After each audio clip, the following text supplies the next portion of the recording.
ஓய்வு நாள் பாடசாலை காலத்தில் இருந்து, சின்ன காலத்தில் இருந்து கற்றுக்கொண்ட தெரிந்த ஒரு கதை தான். என்ன கதை அது?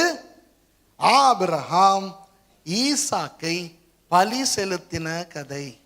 இந்த கதை யாருக்காவது தெரியாது என்றால் அது அப்படியானால் நீங்கள் இன்னும் ரட்சிக்கப்படவே இல்லை. சரியா? சரி, இப்போ இந்த கதை என்ன? எங்களுக்கு எந்த அளவுக்கு இந்த கதை தெரியும்? சரி, ஒரு நாள் ஆண்டவர் ஆபிரகாமுக்கு சொல்லுகிறார், ஆபிரகாமே, நீ உன்னுடைய மகனை கொண்டு போய் எனக்கு பலியிடு. உடனே ஆபிரகாம் என்ன செய்கிறார்? கீழ்ப்படிந்து ஈசாக்கை அழைத்து கொண்டு ஒரு காட்டுப்புறமான ஒதுக்குப்புறமான ஒரு அடர்ந்த மரங்கள் கொண்ட ஒரு மலைக்கு போய் அங்கே அவர் ஒரு பலிபீடத்தை கட்டி ஈசாக்கை படுக்க வைத்து அவனை பலி கொடுக்க கத்தியை ஓங்குகிறார். அந்த நேரத்திலே ஆண்டவர் உடனே இடைப்பட்டு, ஆபிரகாமே நிறுத்து, நீ இவ்வளவு தூரம் எனக்கு கீழ்ப்படிவாய் என்று நான் நினைக்கவில்லை என்றெல்லாம் சொல்லி, மகனை பலியிடாதே, போதும், உன் கீழ்ப்படிவு என்னால் பாராட்டப்படுகிறது. திரும்பி பார். திரும்பி பார்த்தால் அங்கே ஒரு ஆடு, கொம்புள்ள ஆடு, புதரிலே கொம்பு மாட்டுப்பட்டு தடுமாறிக்கொண்டிருக்கிறது. உடனே ஆபிரகாம் போய் அந்த ஆட்டை கொண்டு வந்து ஈசாக்குக்கு பதிலாக அவர் பலியிட்டு, அப்புறம் ஈசாக்கும் ஆபிரகாமும் சந்தோஷமாக திரும்பி வருகிறார்கள். ஆங்கிலத்திலே அநேகமாக இந்த மாதிரியான கதைகள் நிறைவு பெற்றால் இப்படி முடியும், and they lived happily ever after. சந்தோஷமாய் அவர்கள் வாழ்ந்தார்கள் என்று. இப்போ இதுதான் நமக்கு தெரிந்த கதை. இந்த கதையை தான் உங்களுக்கு நான் பேச போகிறேன். இப்போ நீங்கள் யோசிக்கலாம், இந்த ஆள் ஸ்ரீலங்காலேருந்து வந்து, அதுவும் டிசம்பர் மாதம் எல்லாம் கிறிஸ்மஸ்னு ரொம்ப பிஸியாக இருக்கிற நாட்களில் இந்த ஆள் ஒரு பிரசங்கம் பண்ண போதான் எங்களுக்கு எல்லாம் தெரிஞ்ச ஒரு கதை. தெரிஞ்சது மட்டுமா, எத்தனை தடவை நீங்கள் இதிலிருந்து பிரசங்கம் பண்ணியிருப்பீங்க இல்லையா? வீட்டுக்கூட்ட தலைவர்கள், ஊழியக்காரர்கள் எத்தனை பேர். சரி, எத்தனை பேர் இதுலேருந்து பிரசங்கம் பண்ணியிருக்கிறீங்க? கை தூக்கி காட்டுங்க எனக்கு. அந்த பார்த்தீங்களா, இவங்கெல்லாம் நினைப்பாங்களா இருக்கும், ஏன் அநியாயம் இன்னைக்கு சர்வீஸுக்கு வந்தது, வேற எங்கேயாவது போயிருக்கலாம், வீரி செட்டியோன் நோசலிக்கிறோம் போயிருக்கலான்ட்டு இல்லையா? சரி, எத்தனை பேர் இதில் இருந்து பிரசங்கம் கேட்டிருக்கிறீர்கள்? கை தூக்கி காட்டுங்க. ஓ, வண்டர்ஃபுல் வண்டர்ஃபுல். சரி, ஆனால் இன்றைக்கு நீங்கள் உங்கள் வாழ்விலேயே கேள்விப்படாத சில விஷயங்களையும் நான் உங்களுக்கு சொல்லித்தான் கொடுக்க போகிறேன். ஆனால் முதலிலேயே ஒன்று சொல்லுகிறேன், வேதாகமத்தின்படி நிரூபிக்கப்படாத எதையுமே நாம் நம்பக்கூடாது. ஓகே? பவுலடியார் கலாத்தியருக்கு எழுதும் பொழுது சொல்லுகிறார், நாங்கள் உங்களுக்கு அறிவித்த இந்த சுவிசேஷத்துக்கு மாறான ஒரு சுவிசேஷத்தை வானத்தின் தூதன் வந்து சொன்னால் கூட நீங்கள் அதை கேட்கக்கூடாது, அவன் சபிக்கப்பட்டவனாயிருப்பான். ஆகவே நான் வேதத்துக்கு புறம்பா ஏதாவது சொல்ல வந்தால், நான் புது விஷயங்களை சொல்ல போகிறேன், அவை வேதத்துக்கு புறம்பானதாக இருந்தால் நான் சபிக்கப்பட்டவனாக இருப்பேன்.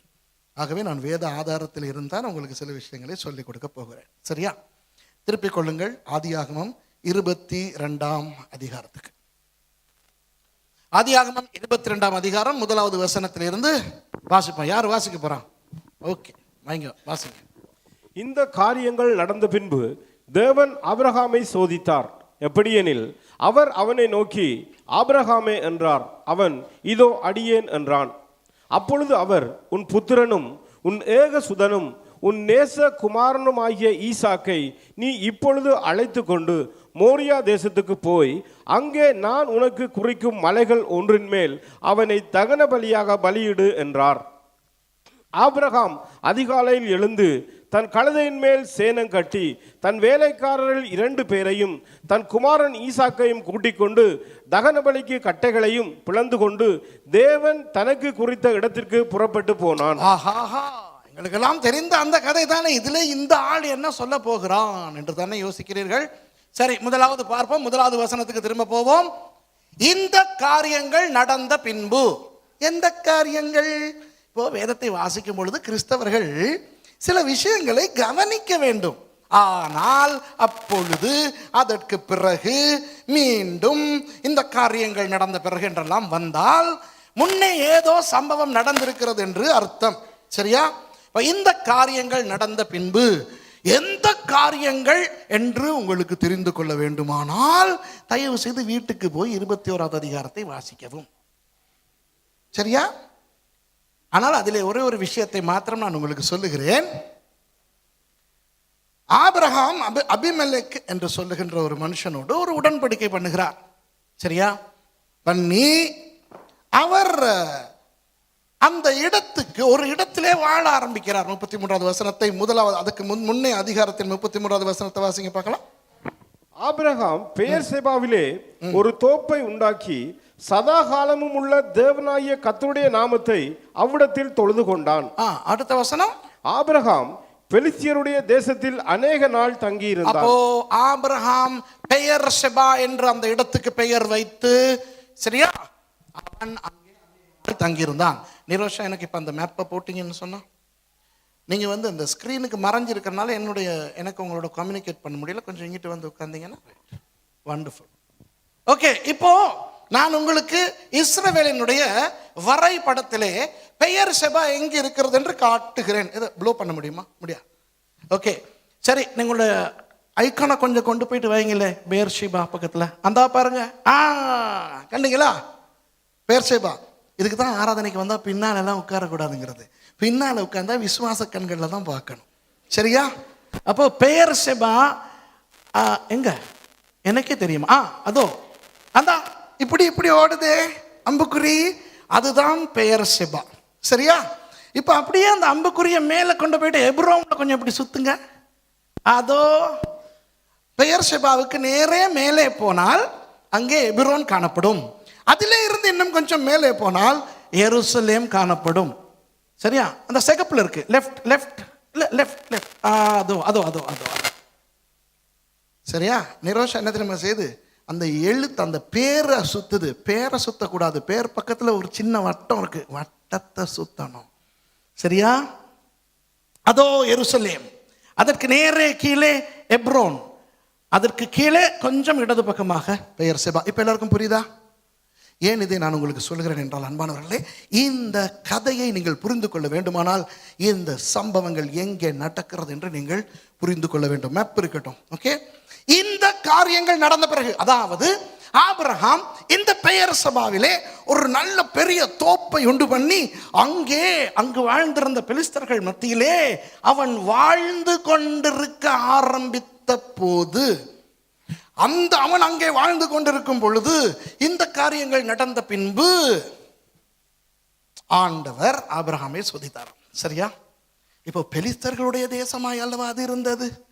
அப்போ பெலிஸ்தர்களுடைய ஏடுகள், இஸ்ரவேலர்களுடைய ஏடுகள், இவற்றை புரட்டி பார்த்து ஆராய்ந்து பார்த்தால் கண்டுபிடிக்க முடியும் எவ்வளவு காலம் ஆபிரகாம் அங்கே வாழ்ந்திருந்திருப்பார் ஆண்டவர் இவரை ஈசாக்கை பலியிட சொல்லும் பொழுது என்று. சரியா? இப்படி கண்டுபிடிக்கும் பொழுது நமக்கு தெரிகிறது, ஈசாக்கு பிறந்து 12 வருடங்களில் இந்த சம்பவம் நடக்கிறது. ஈசாக்குக்கு வயது 12. ஓகேவா? ஆபிரகாம் ஈசாக்கு 12 வயதாகும் பொழுதுதான் இந்த பலியை செலுத்துவதற்கு ஆண்டவரால் பணிக்கப்படுகிறார். இப்போ அன்பானவர்களே, சில விஷயங்களை கவனத்தில் கொள்வோம். இப்போ ஆபிரகாமும் சாராளும் திருமணம் செய்து பல ஆண்டுகள் வாழ்ந்தாலும் அவர்களுக்கு பிள்ளை இல்லை. ஆண்டவர் என்னவோ அவர்களுக்கு வாக்குத்தத்தம் பண்ணி இருந்தார் தான், உனக்கு நான் பிள்ளை கொடுப்பேன், வானத்து நட்சத்திரங்களைப் போல இருக்கும் அந்த பிள்ளைகளின் தொகை கடற்கரை மணலத்தனையாக இருக்கும் என்றெல்லாம். ஆனால் ஆபிரகாமுக்கும் சாராளுக்கும் பிள்ளை பிறக்கவில்லை. ஒரு தடவை சாராள் நினைத்தாள், என் மூலமாக என் புருஷனுக்கு பிள்ளை வராது, நான் கிழவியாகி விட்டேன், ஆண்டவர் வேறொரு பெண் மூலமாகத்தான் இதை செய்வார் என்று நினைத்து ஒரு எகிப்திய அடிமை ஆகார் என்று சொல்லுகின்ற அந்த அடிமை பெண்ணை ஆபிரகாமோடு சேர வைத்து ஆபிரகாமுக்கும் அந்த அடிமை பெண்ணுக்கும் இஸ்மவேல் என்ற ஒரு மகன் பிறந்தான். ஆனால் ஆண்டவர் சொல்லிவிட்டார், அப்படியெல்லாம் கிடையாது, நான் சொன்னால் ஒழுங்காய் முறைப்படி தான் சொல்லுவேன். அப்படித்தானே? ஆமாவா இல்லையா? கர்த்தருக்கு யாரும் உதவி செய்ய தேவையில்லை. இன்றைக்கு அநேக கிறிஸ்தவர்கள் ஆண்டவருக்கு உதவி செய்ய பார்ப்பார்கள். நாதா, உமக்கு இப்படிப்பட்ட உதவி தேவைப்படுகிறதா, தருகிறேன், அப்படியாவது உம்முடைய ஊழியத்தை கட்டும். ஆண்டவர் சொல்லுகிறார், சும்மா நான் சொல்லுகிறதை செய். ஆகாரையும் இஸ்மவேலையும் துரத்தி விட்டு, சரியா, ஈசாக்கை வளர்த்திடு என்று ஆண்டவர் சொல்லிவிட்டார். இப்போ ஈசாக்கு பிறந்து விட்டான். இப்போ ஈசாக்கு யார்? ஆபிரகாமுக்கும் சாராளுக்கும் பிறந்த ஒரே மகன். ஐயோ ஐயோ ஐயோ, அந்த குடும்பம் எப்படி இருந்திருக்கும். இப்போதான் நான் நடிக்க தொடங்குறேன். சரியா? இப்போ நீங்கள் பார்க்கணும், நான் கிழட்டு ஆபிரகாமா கிழட்டு சாராளா எல்லாம் கொஞ்சம் நடிப்பேன். நான் பெரிய நடிகன் கிடையாது. ஆனால் நீங்கள் புரிஞ்சுக்கிறணும். இப்போது சாதாரணமாக ஒரு காதல் ஜோடு திருமணம் செய்தது என்று வைத்துக்கொள்வோம். காதலித்து கல்யாணம் கட்டிக் கொள்கிறார்கள். காதலிக்கும் பொழுது எப்படி எல்லாம் என்ன எல்லாம் சொல்லிக் கொள்வார்கள், அதெல்லாம் இங்கிருந்து சொல்ல முடியாது. சொல்லக்கூடியவற்றை சொல்லுகிறேன். அவன் சொல்லுவான் அவளை பார்த்து, கண்ணே கன்னியமுதே கையல் வெளியே, ஐயோ உன்னை போல ஒரு அழகை நான் பார்த்ததே இல்லை. நான் பார்த்ததிலே உன் ஒருத்தியைத்தான் நல்ல அழகி என்பேன், நல்ல அழகி என்பேன். அவள் நானுவாள் கோணுவாள் போங்க, இப்படியெல்லாம் சொல்லுவான். சரியா? அப்போ அவன் சொல்லுவான், கண்ணே நீரின்றி மீன் இல்லை, நீ இன்றி நான் இல்லை. அவளிடத்துல சொல்லுவான், நீ ஏதாவது சொல்லு. தெரியும் தானே, இங்கேயும் அப்படித்தான் தெரியும். அதான் நான் இவ்வளவு எங்கள் வீட்டுக்கெல்லாம் தெரியாம நான் இவ்வளவெல்லாம் குல்மால் எல்லாம் போட்டு நான் உங்களை வந்து பார்க்கறது இல்லையே, நான் உங்க மேலே எவ்வளோ ஆசை வச்சிருக்கேன் உங்களுக்கு தெரிஞ்சு. எனக்குதான் உயிர். அப்ப இவன் சொல்லுவான் அவனை பார்த்து, உண்மையா சொல்லுங்க, உண்மையா சொல்லுங்க, என்னை விட வேற அழகியே இல்லை. இவளுக்கு தெரியும் இது ஒரு குரங்குன்னு. சரியா? ஆனா இது கேட்கும், சொல்லிட்டானே நான் பார்த்ததிலே உன் ஒருத்தியைத்தான். அப்ப இவ கேட்பான், உண்மையிலேயே சொல்லுங்க, என்னைய மாதிரி வேற அழகிகள் இல்லை? உண்டு கண்ணே உண்டு. அவையெல்லாம் வெறும் தாரகைகள். 1000 நட்சத்திரங்கள் சேர்ந்தாலும் ஒரு நிலவாகி விடுமா? விளங்குதா? 1000 நட்சத்திரங்கள் சேர்ந்தாலும் ஒரு நிலவாகி விட முடியுமா? இவளுடைய உள்ளம் குளிரும். வீட்டோடு சண்டை பிடித்து ஒற்றை காலிலே நின்று இவனை திருமணம் செய்து கொள்வாள். அவனும் அப்படித்தான் போராடி திருமணம் செய்து கொள்வான். இவர்கள் இருவரும் ஒருவர் உயிராய் காதலித்தார்கள். இவன் சொல்லுவான் அவளை பார்த்து, நீ அல்ல நீ, நான் தான் நீ. சரியா? விளங்குதா? இப்போ எண்ணி 11ஆம் மாதத்தில் பிள்ளை பிறந்து விட்டது. என்ன நடக்கும்? நீதான் உலகம், நீதான் என் உயிர், நீ இல்லை, நீதான் நான், நான் தான் நீ என்று சொன்னவர்கள் இப்போ நான் முந்தி நீ ஏன் முந்தி என்று சொல்லி அந்த பிள்ளையைத்தான் கொஞ்சம் ஆரம்பிப்பார்கள். சரியா நான் சொல்றது? விளங்குதா? அவனுக்கும் அந்த பிள்ளை தான் உலகம், அவளுக்கும் அந்த பிள்ளை தான் உலகம். இது காதலித்து கல்யாணம் கட்டினவர்கள். சரி, இது இவர்கள் கல்யாணம் கட்டி ஒரு 8-10 வருஷங்கள் பிள்ளை இல்லாமல் இருந்து பிள்ளை வந்து விட்டால் கேட்கவா வேண்டும்? இது அடுத்த வருஷமே பிள்ளை வந்தே இப்படி என்றால், சரியா, ஒரு 8-10 வருஷங்கள் இவர்களுக்கு பிள்ளையே இல்லையா? திடீர் அப்ப எல்லாம் ஜெபிக்கிறாங்க, இவங்களும் உபவாசம் இருக்கிறாங்க. சரியா? தவம் இருந்து வரம் இருந்துன்னு சொல்லுவாங்களே, அப்படி ஒரு பிள்ளை பிறந்து விட்டால் என்ற தெய்வமே, இவன் அவளை கணக்கெடுக்கவே மாட்டான், அவ இவனை கணக்கெடுக்கவே மாட்டான். அந்த பிள்ளை தான் உலகம். அன்பானவர்களே, ஆபிரகாமுக்கு 100 வயது, சாராளுக்கு 90 வயது. ஈசாக்கு பிறக்கும் பொழுது அவர்களுடைய வாழ்க்கை எப்படி மாறி இருக்கும் என்று யோசித்து பாருங்கள். நான் ஏன் இதை சொல்ல வருகிறேன் என்றால், நமக்கு சும்மா ஒரு கதையாகத்தான் இந்த கதை தெரியும். ஆனால் நிறைய விஷயங்களை யோசித்து பார்க்க வேண்டியிருக்கிறது. அதன் மூலம் கர்த்தர் உங்களுக்கு என்ன பேச போகிறார் என்று நீங்கள் பார்க்க போகிறீர்கள். ஓகே? அப்போ 100 வயதில் ஆபிரகாமுக்கு பிள்ளை, சாராளுக்கு 90 வயதில் பிள்ளை. அவர்களுடைய உலகமே அவனாய் மாறி இருக்கும். ஆமாவா இல்லையா? அவன் இந்த பிள்ளையை எடுத்து மார்பிலும் தோளிலும் போட்டு கொஞ்சி கொஞ்சி கொஞ்சி விளையாடுவான். சரி, அதை பார்த்து சாராளுக்கு பொறாமையாக இருக்கும். சாராள் வந்து சொல்லுவாங்க, வீட்டுக்கு வெளியே போறதும் இல்லை, எங்கேயும் போறதும் இல்லை, எப்ப பார்த்தாலும் பிள்ளைய கொஞ்சம் கிடக்கிறது. தாங்க பிள்ளைய, இப்பதான் பிள்ளைய எடுத்தேன் நான். இல்ல தாங்க, பிள்ளைக்கு பால் கொடுக்கணும். போடி போடி, முதல்ல தான் நீ பால் கொடுத்தா நான் கண்டேன். இல்ல, ஏன் பிள்ளைக்கு எப்ப பால் கொடுக்கணும்னு எனக்கு தெரியும், பிள்ளைய கொடு அப்படின்னு பிள்ளைய பறிச்சுக்கிட்டு சாராள் பால் கொடுக்கும் சாக்கில் அந்த பிள்ளையை கொஞ்சம் போகும் பொழுது பின்னாலேயே ஆபிரகாம் போவான்.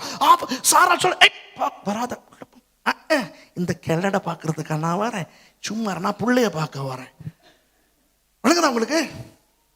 ஆபிரகாம் சொல்லிருப்பான், நான் புருஷன், இருந்தாலும் கிழட்டு ஆசையை பாரு, நான் பால் கொடுக்கறத பார்க்க வர்றேன். இப்படியெல்லாம் செல்லத்தனமாக இந்த ஆபிரகாமும் சாராளும் ஒருவர் சீண்டி ஊடல் சண்டைகள், சின்ன சின்ன அழகான சண்டைகள் இப்படியெல்லாம் பிடித்து அவர்கள் அந்த ஈசாக்கை மையமாய் வைத்து எவ்வளவு கொஞ்சி மகிழ்ந்திருப்பார்கள் யோசித்து பாருங்கள். சரியா?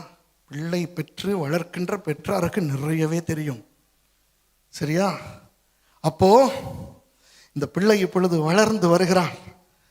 அந்த பிள்ளை தவழ்ந்து போகிறது, இப்போ நடந்து போகிறது, பொருட்களை எல்லாம் இழுத்து இழுத்து விழுத்துகிறது. அதையெல்லாம் இவர்கள் ரசிப்பார்கள். இப்போ ஆபிரகாமை பார்த்தால் பெரிய சொத்துக்காரன் தானே, ஆபிரகாம் பெரிய கோடீஸ்வரன் தானே. பாபிலோனிலிருந்து புறப்படும் பொழுதே பணக்காரன், அப்புறம் ஆரானிலிருந்து இங்கே வந்த பொழுதே அவன் பணக்காரன். போதாதைக்கு அவன் எகிப்துக்கு போய் எகிப்தின் பார்வோன் வேறு நிறைய சொத்துக்களை இவனுக்கு குவித்து கொடுத்து விட்டான். பயங்கர செல்வந்தன். ஆயிரக்கணக்கான வேலையாட்கள், ஆயிரக்கணக்கான மிருகங்கள், வயல் நிலங்கள். பார்த்தீர்கள் தானே அந்த வசனத்தில் போட்டிருந்தது, பெயர் சபாவிலே தோப்பே உண்டு பண்ணினானாம். இப்போ இவன் வெளியே போக மாட்டேன் என்கிறான். காணியை விசாரிப்பதற்கு, அந்த அவனுடைய வேலைக்காரர்கள் வேலை செய்கிறார்களா என்று பார்ப்பதற்கு போகவே மாட்டேன் என்கிறான். சாராள் சொல்றான், இப்பெல்லாம் போறதே இல்லை, எல்லாம் பிள்ளைய கொஞ்சத்துக்கு வீட்டில் இருந்தால் அங்கே எவன் என்னத்தை சுருட்டிக்கிட்டு போறான்னு தெரியாது, போகலாம். இவன் சொல்லுவான், அதுக்கெல்லாம் என்னுடைய வேலைக்காரன் எலியேசர் இருக்கிறான், அவன் பார்த்துக்கிறோம். என்னத்தான் எலியேசர் பார்த்துக்கிட்டாலும் அவன் எங்கட சொந்தம் இல்லை, அவன் எவ்வளவு சுருட்டுறானோ யாருக்கு தெரியும். எஜமான்னா போயிட்டு பார்க்கணும் தானே. அதெல்லாம் தேவையில்லை, எல்லாம் நல்லபடியாக நடக்கும், கர்த்தர் பார்த்து கொள்வார். ஆபிரகாம் போயே இருக்க மாட்டான், பிள்ளையோடு கொஞ்சம் விளையாடி கொண்டே இருப்பான். சாராளும் போயே இருக்க மாட்டான். நான் சொல்றது சரியா இல்லையா நீங்க சொல்லுங்க பார்க்கலாம். என்ன சொல்றீங்க நீங்க? நான் சொல்றது சரிதானே? எனக்கு இன்றைக்கு நான் உங்களை அந்த இடத்துக்கு கொண்டு போக விரும்புகிறேன். ஆபிரகாம் சாராளினுடைய அந்த இடத்துக்கு உங்களை கொண்டு போக விரும்புகிறேன். அப்பொழுதுதான் கர்த்தர் உங்களோட என்ன பேசுகிறார் என்று உங்களுக்கு புரிந்து கொள்ள முடியும். அப்போ அந்த பிள்ளை இப்பொழுது பெரியவனாகி நடந்து திரிகிறான். இப்போ அவனுக்கு எழுத்து கற்றுக் கொடுக்கும் பொழுது ஆபிரகாம் ஆசையாக அவன் கற்றறிந்த புதிய எபிரேய மொழியை அவனுடைய மகனுக்கு சொல்லி கொடுத்திருப்பான். சரியா? அப்புறம் அந்த பையனை அவனோடு விளையாட வைத்திருப்பான். அப்புறம் அந்த பையன் கொஞ்சம் பெரிதாய் வந்தவுடன் அந்த பையனை கூட்டிக் கொண்டு எல்லா இடங்களுக்கும் போய் வந்திருப்பான். சரிதானே? சாராள் குழப்பம் பண்ணுவான், கூட்டிகிட்டு போறதில்லை, எப்போ பார்த்தாலும் இவனை கூட்டிக்கிட்டு போயிடுறது. சரியா? அப்ப ஆபிரகாம் சொல்லிப்பாரு சாராளை பார்த்து, அப்புறம் நான் பொம்பளை பிள்ளையா இது வீட்டுக்குள்ளைய பொத்தி வளர்க்கறதுக்கு, ஆம்பிளடி. அப்ப இவ சொல்லுவா சாராள், சரி நான் அந்த சாப்பாடு கட்டித்தானே இதை கொண்டு போயிட்டு கொடுங்கன்ட்டு. ஏன் போயிட்டு கண்ட இடத்துல எதையாவது சாப்பிட்டா பிள்ளைக்கு வயிற்றுக்கு ஒத்து வராம போகுது. இப்படி ஆபிரகாமும் சாராளும் இந்த ஈசாக்கை மையமாய் வைத்து அவர்களுடைய வாழ்க்கையை இன்பமாய் அனுபவித்துக் கொண்டிருக்கிறார்கள். அந்த பையன் ஒரு 8, 9, 10 வயதாகும் பொழுது ஆபிரகாம் அவனுக்கு கையிலே ஒரு தடியை கொடுத்து, இவரும் ஒரு தடியை எடுத்து சண்டை கற்றுக் கொடுத்திருப்பார். ஆபிரகாம் பயங்கர வீரர் தெரியுமா? ஒரு முறை அவருடைய அண்ணன் மகன் லோத்தை கொண்டு போய் சிறை வைத்து விட்டார்கள் ராஜாக்கள். ஆபிரகாம் வேலைக்காரர்கள் 300 பேரோடு போய் அந்த ராஜாக்களை தோற்கடித்து லோத்தை காப்பாற்றிக் கொண்டு வந்த வீரன். அவர் இந்த ஈசாக்குக்கு சொல்லி கொடுத்திருப்பார். சண்டை உள்ள இருந்து சாரால் கத்திருக்கும், இந்த கம்பு கிம்பளத்தையும் கொடுத்து இவன் ஐயோ அங்கங்க பட போகுது. அப்ப இவன் சொல்லியிருப்பான், சான் பிள்ளை ஆனாலும் என் மகன் ஆண் பிள்ளையடி, என் மகன். இப்படியெல்லாம் அவர்கள் என்ன அழகான ஒரு வாழ்க்கையை அவர்கள் முதல் 12 வருஷமும் அவர்கள் நடத்தியிருப்பார்கள் என்று நீங்கள் யோசித்து பாருங்கள். இப்போ ஈசாக்குக்கு 12 வயது. கொஞ்சம் பைபிளுக்கு போமா? சரியா? இப்ப பாருங்க, ஈசாக்குக்கு 12 வயது. ஆபிரகாம் ஈசாக்கை கொஞ்சி கொண்டிருக்கும் பொழுது ஆண்டவர் உடனே அழைக்கிறார், ஆபிரகாமே. அப்ப அந்த பிள்ளைய கொஞ்சிக்கிட்டு விளையாடிக்கிட்டே அவனோட சண்டை எல்லாம் செஞ்சு கொண்டே இவர் ஆபிரகாம் சொல்லியிருப்பார், ஆண்டவரே, என்ன ஆண்டவரே, என் வாழ்வை மலரச் செய்தவரே, எனக்கு பிள்ளை கொடுத்தவரே, சந்ததி தந்தவரே, இதோ இந்த சிங்க குட்டியை எனக்கு கொடுத்தவரே, சொல்லும் ஐயா, இதோ அடியேன் இருக்கிறேன். போடுங்க 2வது வசனம். சரியா? அப்போ ஆண்டவர் சொல்லுகிறார், நான் யோவான் 3:16 போயிருச்சு. ஓகே. ஆண்டவர் சொல்லுகிறார், ஆபிரகாமே, நீ உன் குமாரனை எங்க சரி, அப்பொழுது அவர் உன் புத்திரன். அப்ப ஆபிரகாம் என்ன சொல்லியிருப்பார்? ஆமா ஆண்டவரே, என் புத்திரன், எனக்கும் நான் முறைப்படி திருமணம் செய்து வாழ்ந்து கொண்டிருக்கும் இந்த கிழட்டு சாராளுக்கும் பிள்ளையே பிறக்க முடியாத இந்த வயதில் நீர் தந்த என் புத்திரன் சொல்லும் ஆண்டவரே, உன் ஏகசுதனும்.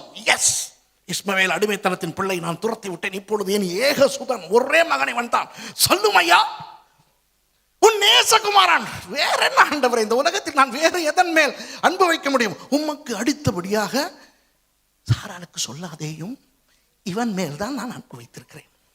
சாராளுக்கு எதுவும் வெளிப்படுத்தி விடாதையும், அந்த கிழவியிடம் அடி வாங்க வேண்டி வரும். உமக்கு அடுத்தபடியாக நான் இந்த மகனைத்தான் நேசிக்கிறேன். நாதா சொல்லும் ஆண்டவரே, நீ இப்பொழுது அழைத்து கொண்டு. ஓகே, அழைத்து கொண்டு தானே எங்கே போக சொல்லுகிறேன்? போகிறேன்.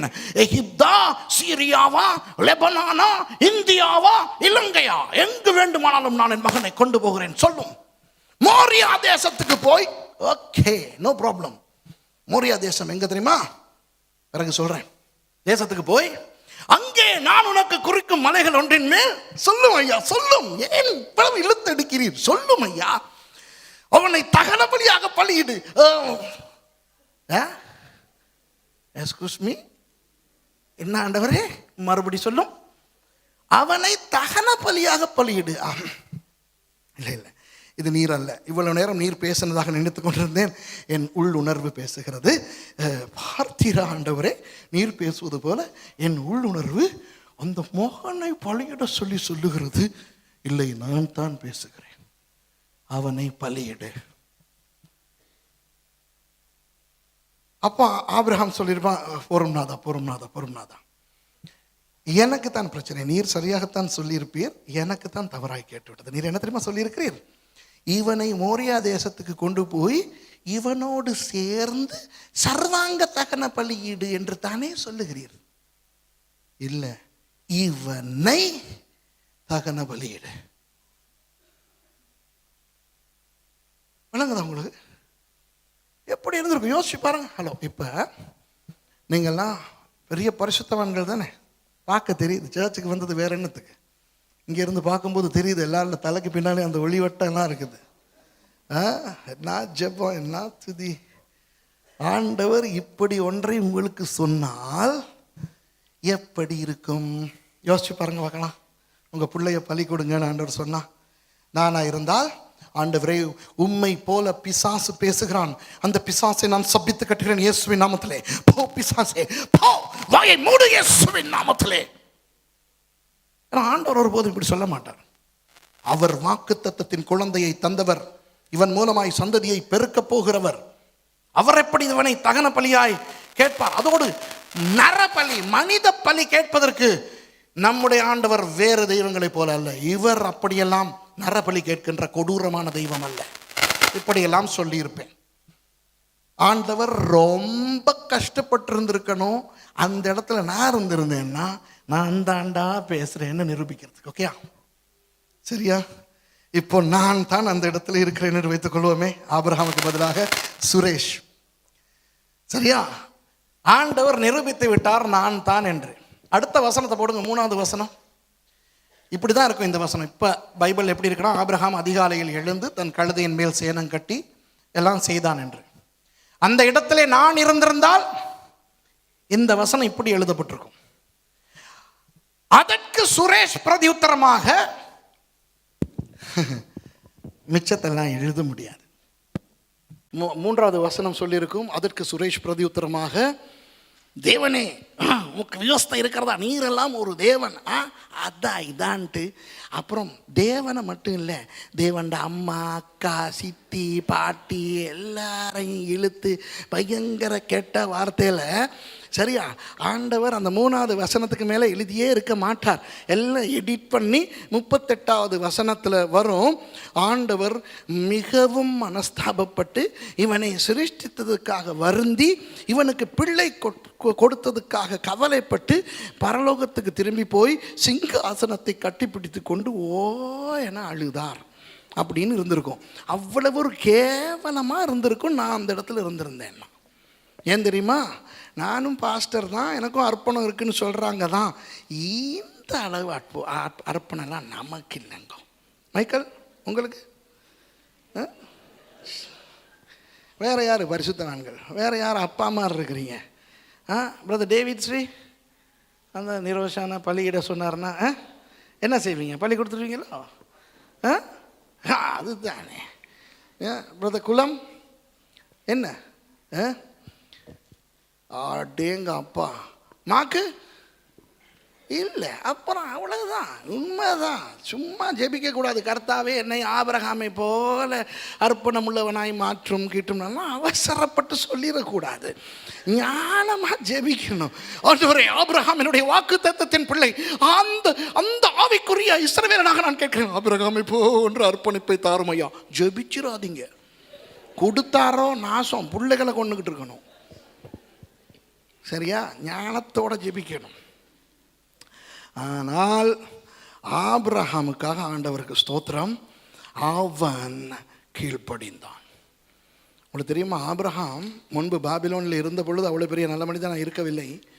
ஆண்டவர் அந்த மனிதனுடைய வாழ்க்கையில் எவ்வளவு தூரம் வேலை செய்தார் என்றால், ஆண்டவர் அந்த மனுஷனை அவ்வளோ ஒரு பயங்கரமான அர்ப்பணத்துக்குள்ளே கொண்டு போய்விட்டார். இப்பொழுதிலிருந்து செய்தி முடியும் வரை சும்மா சிரிக்காதீர்கள். இனி சிரிப்பு போதும். இனி சீரியஸாக சில விஷயங்களை கவனிப்போம். சரியா? இனி ஜோக்ஸ் கிடையாது. நான் சில விஷயங்களை உங்களுக்கு நடித்து காட்டுவேன். சிரிக்க வேண்டாம். அது சிரிப்புக்காக இல்லை, சீரியஸாக. என்ன தெரியுமா, இந்த ஆபிரகாம் ஈசாக்கை பலி கொடுத்த இந்த கதையை ஒழுங்காக நாம் புரிந்து கொள்ள வேண்டும் அன்பானவர்களே.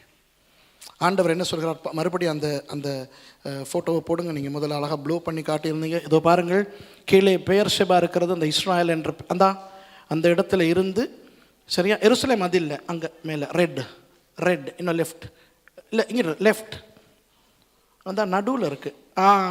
ரைட். அதுக்கு நேர கீழே ஹெப்ரோன். இப்போ ஆண்டவர் சொல்லுகிறார், மோரியா தேசத்துக்கு போய் அங்கே நான் உனக்கு காட்டும் மலையொன்றிலே நீ உன் மகனை பலியிடு என்று. மோரியா தேசம் எங்கே இருக்கிறது என்றால், பிறகு நீங்கள் பாருங்கள், 2 நாளாகமம் 18:1 இருக்கிறது. எருசலேமிலே சாலமோன் தேவாலயம் கட்டினது அந்த இடத்திலே. சரியா? எனக்கு அதான் அல்ல இல்லையா?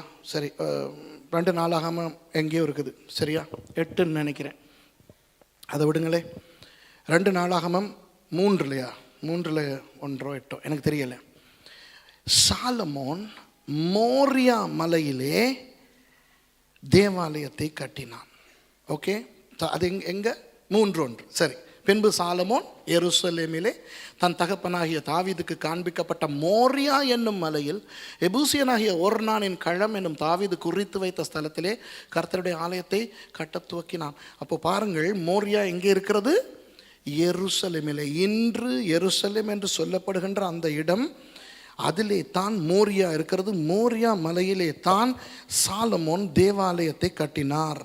அப்போ அந்த படத்துக்கு நாம் திரும்பி போனால், பெயர்செபா என்கின்ற கீழ் பிரதேசத்தில் இருந்து எருசலேமுக்கு, அதாவது வடக்கு நோக்கி ஆண்டவர் போக சொல்லுகிறார். போகிற வழியிலே நடுவிலே எப்ரோன் இருக்கிறது. ஹெப்ரோன் என்று சொல்லப்பட்டிருக்கிறது. அது நான் பிறகு சொல்லுகிறேன், ஏன் இந்த எப்ரோனை பற்றி நான் உங்களுக்கு சொல்லுகிறேன் என்று. சரியா? இப்போ ஆபிரகாம் அடுத்த நாள் காலையிலேயே தன்னுடைய மகனை கூட்டிக் கொண்டு இந்த மோரியாவுக்கு போக புறப்படுகிறார். 4வது வசனத்தை வாசிங்க பார்க்கலாம். 3ஆம் நாளிலே ஆபிரகாம் தன் கண்களை ஏறெடுத்து பார்த்து தூரத்திலே அந்த இடத்தை கண்டான். இந்த கீழே பெயர்செபாவிலிருந்து பிரயாணம் பண்ணி எருசலேமுக்கு போய், எருசலேமின் மோரியா தெரியக்கூடிய முதல் இடம் எந்த இடம் என்றால், இப்போ ஒலிவ மலை என்று அழைக்கப்படுகிற இடம். சரியோ? ஆபிரகாம் காலத்திலே இதெல்லாம் எருசலேம், ஒலிவ மலை என்றெல்லாம் சொல்லப்படவில்லை. ஆனால் அதற்கு பிறகு யோசுவாவின் காலத்துக்கு பிறகுதான் அந்த இடங்களுக்கு அந்த பெயர்கள் வைக்கப்பட்டன. ஆனால் இப்போ நீங்கள் தெரிந்து கொள்ள வேண்டும், இன்று ஒலிவமலை என்று இஸ்ரவேல் போகிறவர்கள் ஒரு இடத்துல இருந்து ஒலிவமலையில் இருந்து எருசலேமை பார்த்து புகைப்படம் எடுப்பார்கள். அந்த இடம் தான், அந்த ஒலிவமலை தான் ஆபிரகாம் முதல் மோரியாவை காணுகின்ற இந்த 4ஆம் வசனத்து இடம். சரியா? இப்போ அந்த மோரியாவிலே ஜனங்கள் வாழ்ந்தார்களா? நம்முடைய அந்த ஓய்வு நாள் பாடசாலை காலத்தில் இருந்து நம்முடைய கற்பனையில் இருக்கிறதே, யாருமே வாழாத ஒரு காட்டுப்புறமான ஒரு மலையிலே போய் இந்த ஆபிரகாம் ஈசாக்கை பலி கொடுக்க போனார் என்று, அது போய் அங்கே ஜனங்கள் வாழ்ந்தார்கள். யார் என்று தெரிந்து கொள்ள வேண்டுமானால் பிறகு நீங்கள் ஆதியாகமம் 14வது அதிகாரத்தை வாசியுங்கள். அதிலே ஆபிரகாம் லோத்தை மீட்டு கொண்டு வரும் பொழுது சாலேமின் ராஜா மெல்கிசேதேக்கு அவரை எதிர்கொண்டு போய் அப்பமும் திராட்சரசமும் கொடுக்கிறான். அவருக்கு ஆபிரகாம் எல்லாவற்றிலும் தசம பாகம் கொடுத்தான் என்று வேதத்திலே வாசிக்கிறோம். சாலேம் என்ற ஊரின் ராஜா மெல்கிசேதேக்கு. அந்த சாலேம் என்ற ஊர் தான் இந்த மோரியா மலை இருக்கின்ற அந்த ஊர். அப்போ அந்த மோரியா மலை இருந்த அந்த ஊரை யார் ஆட்சி செய்து வந்தார்? மெல்கிசேதேக்கு. மெல்கிசேதேக்கு யார்? சாலேமின் ராஜா, தேவனுக்கு பிரதான ஆசாரியனாய் இருந்தவர். அப்போ இந்த மோரியா மலையிலே தான் மெல்கிசேதேக்கு ஆண்டவருக்கு பலி கொடுத்து வந்தார். ஏற்கனவே ஆண்டவருக்கு ஆராதனை செய்யப்பட்டு வந்த இடம் அது. பிற்காலத்திலே தாவீது எபூசியர்களுடைய கையிலே இருந்து இந்த பிரதேசத்தை கைப்பற்றின பிறகு அந்த சாலேம், மெல்கிசேதேக்கு காலத்தில் இருந்த அந்த சாலேம் போன்ற ஒரு நிலை மறுபடியும் வருவதாக என்று அர்த்தம் கொள்ளும் யஹூ ஷாலேம் என்று பெயர் வைத்தார். அதுதான் எருசலேம் ஆகியது. புரியுதா? ஷாலேம் என்றால் சமாதானம், தேவனோடு இருக்கின்ற உறவு என்கின்ற அந்த சமாதானம். சரியா? அப்போ யெகூஷாலேம் என்று தாவீது பேர் வைத்த அந்த இடம் மெல்கிசேதேக்கு அங்கு வாழ்ந்து தேவனுக்கு பலி கொடுத்து வந்த இடம். அங்குதான் இவர் போகிறார். இப்போ அன்பானவர்களே, இப்போ சில விஷயங்களை கவனிப்போம். ஆண்டவர் ஆபிரகாமுக்கு சொல்லுகிறாரே, ஆபிரகாமே, உன் குமாரனை, உன் ஒரே குமாரனை, நீ நேசிக்கும் உன் குமாரனை, நான் உனக்கு காண்பிக்கின்ற ஒரு இடத்துக்கு போய் அவனை பலியிடு என்று ஆண்டவர் தான் இதை சொல்லுகிறார் என்று அவனுக்கு தெரிந்தவுடன் ஆபிரகாமுக்கு எப்படி இருந்திருக்கும் என்று யோசித்து பாருங்கள். நான் சொல்லட்டுமா? இந்த உலகத்திலே ஆபிரகாமை போல ஒருவன் இல்லை. ஆபிரகாமை போல ஒருவனும் கீழ்ப்படிந்திருக்க மாட்டான். சும்மா தனக்கு 10 பிள்ளைகள் இருக்கத்தக்க ஒரு பிள்ளையை பலி கொடு என்று ஆண்டவர் சொன்னாலே ஆண்டவரோடு கோபித்துக் கொள்ளுவோம் நாங்கள் என்றால். ஆமாவா இல்லையா? ஆண்டவர் எனக்கு சொன்னால், எனக்கு 9 வயதில் ஒரு மகள் இருக்கிறாள். ஆண்டவர் எனக்கு சொன்னால் அந்த மகளை நீ அடி என்று நான் ஆண்டவரோடு கோபித்துக் கொள்ளுவேன். அந்த ஒரு மனப்பாங்கு தான் ஒரு அப்பனுக்கு இருக்கும். நீங்கள் நினச்சிங்கன்னா இவன் பெரிய படுபாவின்ட்டு மன்னிக்கணும். நான் உண்மையை தான் சொல்கிறேன். சரிதானே? அப்போ ஆண்டவர் சொல்லும் பொழுது இந்த மகனை போய் நீ சர்வாங்க தகன பலியிட்டு கொள்ளு என்று. தெரியுமா? இன்னும் ஆரோன் வரவில்லை, மோசே வரவில்லை, பழைய ஏற்பாடு இன்னும் தொடங்கவில்லை. இது பழைய ஏற்பாட்டுக்கு முந்தினது. ஆதி ஆகமத்தில் நடக்கிறது. பழைய ஏற்பாடு யாத்திராகமம் 20 வருகிறது, 10 கற்பனைகளோடு. அப்போ ஆரோன் பலி கொடுக்கின்ற விதமும் பழைய ஏற்பாட்டில் நீங்கள் வாசிக்கின்ற அந்த சர்வாங்க தகன பலி கொடுக்கின்ற விதமும் அல்ல. இவர்கள் மெல்கிசேதேக்கு வம்சத்தினர் பலி கொடுத்த விதம், மெல்கிசேதேக்கு வம்சத்தினர் பலி கொடுத்த விதம் வித்தியாசமானது. அந்த ஆட்டின் மேல் அந்த ஆட்டை எரிக்க போகின்ற விறகு கட்டைகளை அடுக்கி அந்த ஆட்டை சுமக்க பண்ணி மோரியா மலைக்கு போய் அப்புறம் ஒரு புது பலிபீடத்தை கட்டி அதில் அந்த விறகு கட்டைகளை அடுக்கி ஆட்டை அதில் வைத்து வெட்டி அப்புறம் எரிப்பார்கள். அப்புறம் அந்த பலிபீடத்தை உடைத்து போடுவார்கள். இன்னும் ஒரு சர்வாங்க தகன பலிக்கு இன்னும் ஒரு பலிபீடம் கட்டப்படும். இப்படித்தான் மெல்கிசேதேக்கு வம்சத்து பலிபீடங்கள் அமைக்கப்பட்டன. இது ஆராய்ச்சிகளின் மூலம் கண்டுபிடித்த ஒன்று. ஆகவே நீங்கள் லேவியராகமம், யாத்ராகமம் இவற்றை வாசித்து அதிலே சர்வாங்க தகன பலி கொடுக்கின்ற விதத்தில் ஆபிரகாம் ஈசாக்கை தகன பலி கொடுக்க கொண்டு போயிருப்பார் என்று எண்ணக்கூடாது. சரியா? இப்போ ஆண்டவர் இந்த ஆபிரகாமுக்கு இதை சொன்னவுடன் தான் கீழ்ப்படுகின்றேன் என்று அவர் தீர்மானித்தது என்னமோ உண்மைதான். ஆனாலும் அவர் ஒரு மனுஷனா இல்லையா? ஈசாக்குக்கு 12 வயது என்றால் ஆபிரகாமுக்கு 112 வயது, சாராளுக்கு 102 வயது. சரியா? அந்த காலத்தில் ஜனங்கள் நல்ல செழிப்பாக வாழ்ந்தார்கள். இந்த காலத்தில் 50 வயதாகினாலே 112 மாதிரி தான் இருக்கும். அவர்கள் நல்ல உற்சாகமாக இருந்தார்கள். இருந்தாலும் ஆபிரகாம் ஒரு அப்பன். சரியா? அந்த அப்பன் என்ற உணர்வு, அந்த பாசம் இருக்காதா? அவனுடைய இருதயம் என்ன கல்லா? இல்லை. அவனுக்கு எப்படி இருந்திருக்கும்? சரி, நான் ஆண்டவருக்கு கீழ்ப்படுகிறேன் என்று அவன் தீர்மானித்தாலும் அவன் ஒரு பைத்தியக்காரனை போல மாறி இருப்பானா இல்லையா? யோசிங்க அன்பானவர்களே. என்னுடைய வாழ்க்கையிலே சின்ன சின்ன அர்ப்பணங்கள் நான் ஆண்டவருக்கு செய்திருக்கிறேன். சின்ன சின்ன அர்ப்பணங்கள் தான்.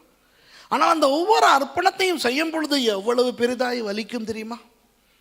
ஒரு உதாரணம் தான். இப்போ நீங்கள் எல்லாம் ஐரோப்பாவிலே வாழுகிறீர்கள். நான் 90களில் இங்கிலாந்திலே வாழ்ந்தவன். சரியா? கொடி கட்டி பிறந்தவன். எல்லாவற்றையும் விட்டு விட்டு இலங்கைக்கு போ என்று ஆண்டவர் சொல்லும் பொழுது ஆபிரகாம் ஈசாக்கை பலி கொடுக்க கொண்டு போனது மாதிரி தான் எனக்கு இருந்தது. ஆனால் அதோடு ஒப்பிட்டு பார்க்கும் பொழுது இது ஒரு சில்லறைத்தனமான அர்ப்பணம். அது ஒன்றும் பெரிய விஷயமே கிடையாது. ஆண்டவர் எங்கே மனிதர்களை தின்று கொல்லும் அமேசோனியாவுக்கா என்னை போக சொன்னார்? என் சொந்த நாட்டுக்கு போக சொன்னார். அதுவே பெரிய அர்ப்பணம் என்று நினைத்து போனேன். சரியா? ஆனாலும் வலித்தது. ஐரோப்பாவின் சுகபோகங்களை விட்டு மறுபடி இலங்கைக்கு போகும் பொழுது அதுவே வலித்தது. அதையே பெரிதாக நான் சொல்லிக் கொண்டு திரிந்த ஒரு காலம் உண்டு தெரியுமா? இப்படியெல்லாம் நான் வந்தேன் அப்படி இப்படின்ட்டு. சின்ன சின்ன சில்லறைத்தனமான அர்ப்பணங்களை செய்துவிட்டு ஏதோ பெரிய அர்ப்பணம் செய்த மாதிரி நினைக்கின்ற, சொல்லி காட்டுகின்ற, பிரதிபலன் எதிர்பார்க்கின்ற புத்தி எங்கள் அனைவருக்கும் இருக்கிறது. நீங்கள் இல்லை என்று சொன்னாலும் நான் நம்ப மாட்டேன். சரியா? அதுவே வலிக்கிறது என்றால் ஆபிரகாமுக்கு எவ்வளவு வலித்திருக்கும் யோசித்து பாருங்கள். மனோதத்துவ ரீதியிலே ஒரு அப்பனுக்கு எப்படிப்பட்ட ஒரு மனநிலை இருந்திருக்கும் என்று நான் ஆராய்ந்து பார்த்தேன். அந்த ஆராய்ச்சியிலே நான் ரொம்ப ஆடி போனேன். என்ன தெரியுமா? ஆபிரகாமுக்கு மனோவியலிலே சொல்லுகிற ஒரு ட்ராமேட்டிக் எஃபெக்ட், ஒரு அதிர்ச்சி வந்திருக்குமா இல்லையா? ஒரு அதிர்ச்சி, ஒரு ஷாக். ஆண்டவருக்கு கீழ்ப்படிய போகிறேன். ஆனால் அப்பொழுதிலிருந்து அவனுடைய சிந்தையெல்லாம் சிதறி இருக்கும். அவன் சாப்பிட்டே இருக்க மாட்டான். அவன் அன்று இரவு உறங்கியே இருக்க மாட்டான். அவன் எப்பொழுது, எந்த நொடியில் அவன் தீர்மானித்தானோ நான் என் மகனை ஆண்டவருக்காக சர்வாங்க தகன பலியாக செலுத்தப் போகிறேன் என்று, அந்த நேரத்தில் இருந்து அவன் ஒரு பைத்தியக்காரனை போலத்தான் நடந்து கொண்டிருந்திருப்பான். விளங்குதா? அப்படியே அவன் வீட்டுக்கு போயிருப்பான். அவர்களுக்கு பெரிய வீடு இருந்தது. ஏனென்றால் பெரிய தோப்பே கட்டினான். வீடு கட்டியிருக்க மாட்டானா? அவன் அப்படியே வீட்டுக்கு போயிருப்பான். சாராள் கேட்டிருப்பாள், என்ன சுகமில்லாத மாதிரி இருக்குது? ஒன்றும் இல்லைன்னு கூட சொல்லியிருக்க மாட்டான். என்று அவன் போய் அப்படி உட்கார்ந்துருப்பான். அப்படி உட்கார்ந்து அப்போ சாப்பாடு கொடுத்துருப்பான். மகன் வழக்கம் போல் வந்து டேடின்னு சொல்லி கழுத்தை கட்டிக்கிட்டு இருக்கும்போது அப்படி பிடிச்சி இப்படி தள்ளி இருப்பான். யோசிச்சு பாருங்க.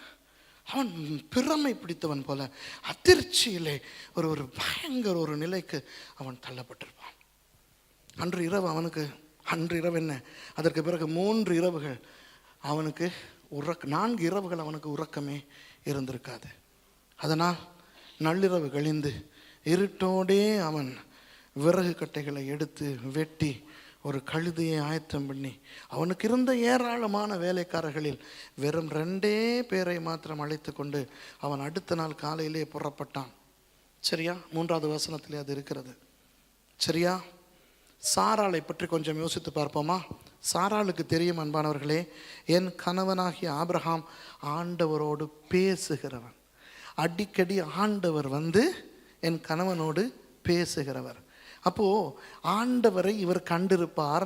ஆண்டவர் ஏதாவது சொல்லியிருப்பார். ஏதோ விறகெல்லாம் எடுத்துக்கொண்டு கழுதையோடு புறப்படுகிறார், ஆண்டவரை ஆராதிப்பதற்கு எங்கோ போகிறார் என்று சாராள் நினைத்திருப்பார்களே ஒழிய சாராளுக்கு எள்ளளவேனும் சந்தேகம் வந்திருக்காது. சரியா? கொஞ்சம் கூட சந்தேகம் வந்திருக்காது. சரியா? மகன் ஈசாக்கு அன்றைய நாள் வழக்கம் போல் அவன் விளையாடி ஓடி ஆடி திரிந்து வந்து நேரத்தோடு படுத்து அவன் நிம்மதியாக உறங்கி கொண்டிருந்திருப்பான்.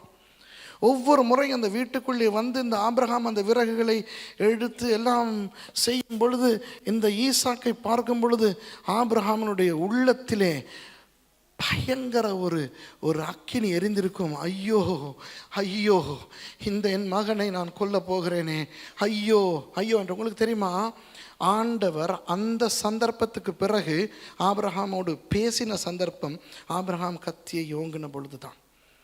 ஆண்டவருக்கு சில பழக்கங்கள் உண்டு. சில நேரங்களில் அவர் எங்களோடு இருந்தாலும் எங்களோடு பேச மாட்டார். சரியான நேரத்தில் அவர் பேசுவார், அனாவசியமாக பேச மாட்டார். நான் நினைக்கிறேன் ஆபிரகாம் ஒரு வாழ்க்கையிலே அனுபவித்திராத ஒரு பயங்கர ஒரு தனிமை உணர்வு அவருக்கு வந்திருக்கும். தன்னை ஒரு வில்லனை போல அவருக்கு தெரிந்திருக்கும். ஐயோ ஐயோ, ஏன் நான் சரி என்று சொன்னேன், ஏன் நான் என் மகனை கொல்லுகிறதாக சொன்னேன், இந்த பிஞ்சு பாலகனை நானே கொல்லுவதா, ஐயோ உண்மையாக இது ஆண்டவர் தானா, ஆண்டவரே கொடுத்த பிள்ளை, ஆண்டவரே என்னை கொல்ல சொல்லுகிறாரா. அவனுடைய மனதிலே நான் சொல்லுகிறேன், அவனுக்கு வந்த கேள்விகளால் அவனுடைய மூளை குழம்பி அவன் ஒரு பயங்கர அதிர்ச்சிக்குள்ளான ஒரு நபராய்த்தான் அவன் காணப்பட்டிருப்பான். ஆனால் பார்த்தவர்கள் யாரும் கொஞ்சம் கூட சந்தேகப்பட்டிருக்க மாட்டார்கள். ஆண்டவரை கண்டு பேசிவிட்டு வந்த ஒருவன் இப்படித்தான் இருப்பான் என்று அவர்கள் நினைத்து அவர்கள் ஒன்றும் கரைச்சல் கொடுத்திருக்க மாட்டார்கள். சாராள் வந்து ஆபிரகாமுக்கு சாப்பாடு இல்லை, நீங்கள் சாப்பிட்டு தான் ஆக வேண்டும் என்றெல்லாம் வற்புறுத்தி இருக்க மாட்டான். இப்போ சாமி போயிட்டு அவளும் படுத்திருப்பான், இவருக்கு ஆண்டவர் பேசிட்டாரு, நம்ம ஒன்றும் பண்ணக்கூடாது என்று. அடுத்த நாள் காலை அதிகாலையிலேயே அதிகாலையில் எழுந்து தன் கழுதையின் மேல் சேனம் கட்டி தன் வேலைக்காரர்கள் 2 பேரையும் தன் குமாரன் ஈசாக்கையும் கூட்டிக் கொண்டு தகன பலிக்கு கட்டைகளையும் பிளந்து கொண்டு தேவன் தனக்கு குறித்த இடத்துக்கு புறப்பட்டு போனான். 3 நாள் பிரயாணம். எப்படி தெரியுமா? காலையிலேயே புறப்படுவார்கள், சூரியன் அஸ்தமிக்கும் வரை புறப்படுவார்கள். சூரியன் அஸ்தமிக்கும் பொழுது ஒரு கூடாரத்தை போட்டு இரவிலே தங்குவார்கள். மறுநாள் சூரிய உதயத்தோடு புறப்படுவார்கள். சரியா? ஆபிரகாம் சாராளிடம் சொல்லியிருப்பான், போயிட்டு வரேன். சரியா? சாரால் சொல்லிப்பா, கவனமாக போயிட்டு வாங்க, பிள்ளைய பார்த்துக்கிறேங்க. சாரால் சொல்லியிருக்கோம், கண்டிப்பாக சாரால் சொல்லியிருக்கோம், இங்கே பாருங்கள் இவன் இப்போ தான் ஃபஸ்ட் டைம் போகிறான் எங்கேயோ, சரியா, ரொம்ப கவனம், கையை பிடிச்சிக்கிறங்க, போகிற நீங்கள் எங்கே போகிறீங்கன்னு தெரியாது, பூச்சிப்பட்டம் இருக்கும், பாம்பெல்லாம் இருக்கும், இவன் அங்கங்கே ஓடிடுவான். வேலைக்காரங்க 2 பேரையும் பார்த்துருப்பேன், இங்கே கவனம், நீங்களும் பார்த்துக்கிறங்க. இவர் ஐயா வந்து கொஞ்சம் ஆண்டவரை பார்த்துட்டு அவர் ஒரு மாதிரி இருக்கார், அவர் சில நேரம் கவனிக்க மாட்டார், நீங்கள் தான் பிள்ளைங்க பார்த்துக்கிறணும். சரியா? தூரம் அங்கங்கே ஓடி ஆட பண்ணிடக்கூடாது. ஈசாக்கு கவனண்டா, அப்பா கையவே பிடிச்சிக்கோ, இல்லைனா இந்த 2 மாமாமார் கையே பிடிச்சிக்கோ, சரி, அங்கங்கே ஓடாத, எங்கே போகிறீங்கன்னு. ஈசாக்குக்கு எவ்வளோ ஒரு கொண்டாட்டமாக இருந்திருக்கும் யோசிச்சு பாருங்க. முதல் தடவையாக தகப்பனோட எங்கே தூர பயணம் போகிறான், அவனுக்கு தெரியாது அவனை கொல்ல தான் போகிறாங்கன்னு. 12 வயது பையன் அவன் வந்து சந்தோஷமாக, மாமி நான் அப்பாவோட போகிறேன், எங்கேயோ போகிறோம் தூர இடத்துக்கு, அப்பன் சந்தோஷமாக தொல்லை கொதித்து உற்சாகமாக போயிருப்பான். அந்த பிரயாணம் போகும்போது அவன் அந்த கல்லுகளுக்கெல்லாம் தச்சு ஓடி, சரியா, முதல்ல போய் நின்றுக்கிட்டு அப்புறம் இங்கே வரும்போது அப்புறம் சுற்றி ஓடி, ஆனால் அவன் அவ்வளவு சந்தோஷமாக இந்த வெளியூர் பயணத்தை மேற்கொள்கிறான். வேலைக்காரர்களுக்கு ஒன்றுமே தெரியாது, வழக்கம் போல அவர்கள் பாட்டுக்கு வருகிறார்கள். ஆனால் ஒரு செத்த ஜடம் போல மூளையிலெல்லாம் என்னவோ செய்ய, இருதயத்திலே ஒரு பெரிய பாறாங்கல்லை வைத்து கொண்டவனை போல ஆபிரகாம் அப்படியே நடந்து போய் கொண்டிருப்பான். யோசிச்சு பாருங்க. இரவு வந்தது, ஒரு இடத்துல கூடாரம் போட்டு தங்கினார்கள். ஆபிரகாம் தூங்கியிருப்பானா? இல்லை. ஈசாக்கு தூங்கியிருப்பான், வேலைக்காரங்க அங்கிட்டு தூங்கியிருப்பாங்க. ஒரு அப்பன் என்ன செய்வான்? படுத்து தூங்கி கொண்டிருக்கின்ற நிம்மதியாய் பாதுகாப்பு உணர்வோடு உறங்கி கொண்டிருக்கும் அந்த ஈசாக்கை பார்த்து கொண்டே இருந்திருப்பான். அம்மாவையில் யோசிங்க ப்ளீஸ் யோசிங்க. சரியா? இந்த பிள்ளைய இன்னும் 2 நாளில் நான் கொல்ல போகிறேனே, இந்த பிள்ளைய நான் கொல்ல போகிறேனே. தன்னை குறித்து ஒரு வெறுப்பு அவனுக்கு இருந்திருக்கும். ஆனால் ஆண்டவருக்கு கீழ்ப்படிய வேண்டும் என்ற அந்த திட சங்கல்பம். சரியா? எப்படி ஒரு பயங்கர உணர்வு வந்திருக்கும். ஒன்று சொல்லுகிறேன் கேளுங்கள். 2 இடங்களிலே ஆபிரகாம் சொல்லுகிறார், விசுவாச வார்த்தை பேசுவது போல இருக்கிறது. ஒன்று, அவர் வேலைக்காரர்களை அந்த ஒலிவ மலையிலே நிறுத்திவிட்டு அவர் ஈசாக்கோடு போகும்போது என்ன தெரியுமா சொல்லுகிறார்? அவர்களை பார்த்து, நீங்கள் இங்கே இருங்கள், நானும் பிள்ளையாண்டானும் போய் ஆண்டவரை தொழுது விட்டு திரும்பி வருகிறோம் என்று. நான் பிரசங்கிமாரின் பிரசங்கங்களை கேட்டிருக்கிறேன். சரியா? அவர்கள் சொல்லுவார்கள், ஆபிரகாம் விசுவாசித்தான், ஆபிரகாமுக்கு தெரிந்தது கர்த்தர் கடைசி நேரத்தில் ஒரு ஆட்டை கொடுப்பார். நான் சொல்லவா, அப்படி தெரிஞ்சா நான் கூட தான் போவேன், நீங்கள் கூட தான் நிரோஷானை கூட்டிகிட்டு போவீங்க, அழகா சூட்டெல்லாம் மாட்டி கூட்டிகிட்டு போவீங்க இல்லையா? நீங்கள் கூட்டிகிட்டு போவீங்க தானே. மத்தியாசம் மட்டும் இல்லை, ஆண்டவரே மத்தியாஸ் மட்டுமா வேண்டும், நான் ஜான் லூக்கையும் தருகிறேன், ஜோஷுவாவையும் தருகிறேன், உமக்கு பெண் பிள்ளை வேண்டாமா, மெக்டலாவும் இருக்கிறாள் நாதா. இவர் சொல்லுவார். ஏன்னா கடைசி நேரத்தில் இல்லையா மைக்கேல் 3 பேரையும் கூட்டிகிட்டு போயிருப்பீங்க நீங்கண்ணா இல்லையா? என்ன குலம் என்ன பிரதர், நீங்களும் கடைசி நேரத்தில் ஆண்டவர் அற்புதம் செய்வார்னா இதுக்குன்னே மற்றவங்களையும் கூட்டிகிட்டு போகிறது, அந்த அற்புதத்தை காட்டுறதுக்குன்னே. அது போய் அடுத்தது ஈசாக்கு அந்த விறகுகளை சுமந்து கொண்டு போகும்பொழுது ஒரு இடத்துல நின்று அவன் திரும்பி கேட்குறான், அப்பா ஆபிரகாம் சொன்னா, சொல்லு மகனே, எல்லாருக்கு நீங்கள் கையில் கத்தி நெருப்பெல்லாம் வச்சுருக்கிறீங்க, நான் விறகு கட்டெல்லாம் வச்சுருக்கேன், ஆடு எங்கே? சரியா? ஆபிரகாமுக்கு ஒன்றுமே சொல்ல வழியில் அவன் சொல்கிறான், கர்த்தர் பார்த்து கொள்வார் என்று. அதையும் பிரசங்கங்களில் கேட்டிருக்கிறேன். விசுவாசத்தால் கர்த்தர் பார்த்து கொள்வான் என்று ஆபிரகாம் அறிவித்தானாம். அப்படி என்றால் எல்லாரும் பிள்ளைகளை படி கொடுக்க போகலாமே? இல்லை. ஏன் தெரியுமா அப்படி சொன்னான்? ஒரு ஒரு ஒரு ஒரு ஒரு அதிர்ச்சியிலே, மனநிலை பாதிக்கப்பட்ட நிலையிலே அவன் சொல்லுகிறான் வேலைக்காரனை பார்த்து, இங்கே நீங்கள் 2 பேரும் இங்கே இருங்க. ஒரு குட்டிக்காரனை போல யோசிச்சு பாருங்க அவனுடைய நிலை எப்படி இருந்திருக்குன்ட்டு. அந்த 3 நாள் அவன் சாப்பிட்டும் இருக்க மாட்டான். சரியா? அவன் ஏதோ பைத்தியக்காரனை போல இருந்திருப்பான். அவன் சொல்லியிருப்பான் வேலைக்காரங்களை பார்த்து, நீங்கள் இருங்க, நானும் பிள்ளையும் போய் சாமி கும்பிட்டு வரோம், அப்படி தான் சொல்லியிருப்பான். வணங்குதா? இது விசுவாச அறிக்கை அல்ல, உளறுகிறான். மகன் கேட்கும் பொழுது எங்கே ஆடு என்று ஆண்டவர் பார்த்துக்கிடுவார்.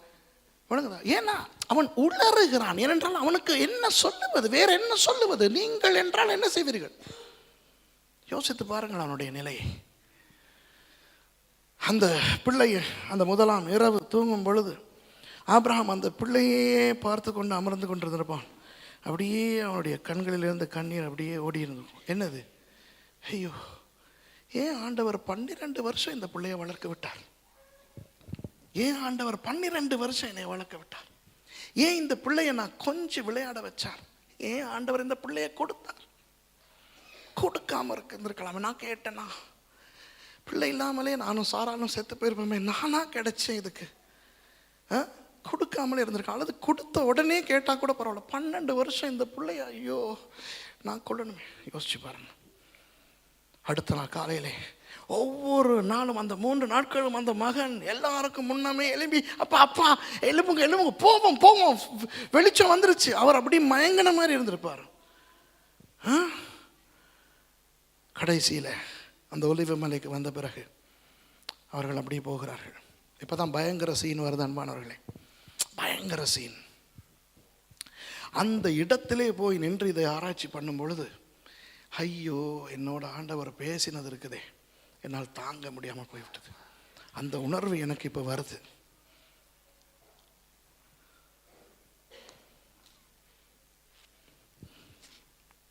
அடுத்த வசனம் வாசிங்க.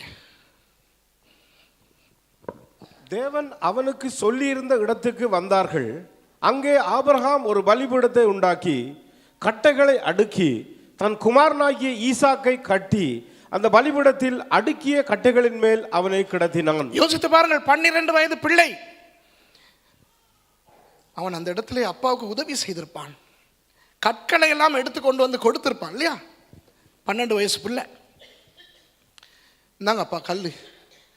அவனுக்கு தெரியாது அவனை தான் கொல்ல போறான். ஆபிரகாமுக்கு எப்படி இருந்தான்? என்னுடைய மகளை ஒரு நாள் அடித்தேன், அடிக்கடி அடிப்பேன். நான் ஃபுட்ரோலரால் அடித்தேன், ரெட் கலராக இருந்தது. அதே ஃபுட்ரோலர் எடுத்து கொண்டு போய் ரூமுக்குள்ளே போயிட்டு யாருக்கும் தெரியாமல் அடின்னு அடித்தேன். ஆபிரகாம் தன்னுடைய மகனை கொல்ல போகிறார். யோசிச்சு பாருங்க. அவன் அந்த கட்டைகளை கல்லெல்லாம் செஞ்சு கொடுத்துருப்பான். சரியா? சாரி, மன்னிச்சுக்கிறேங்க.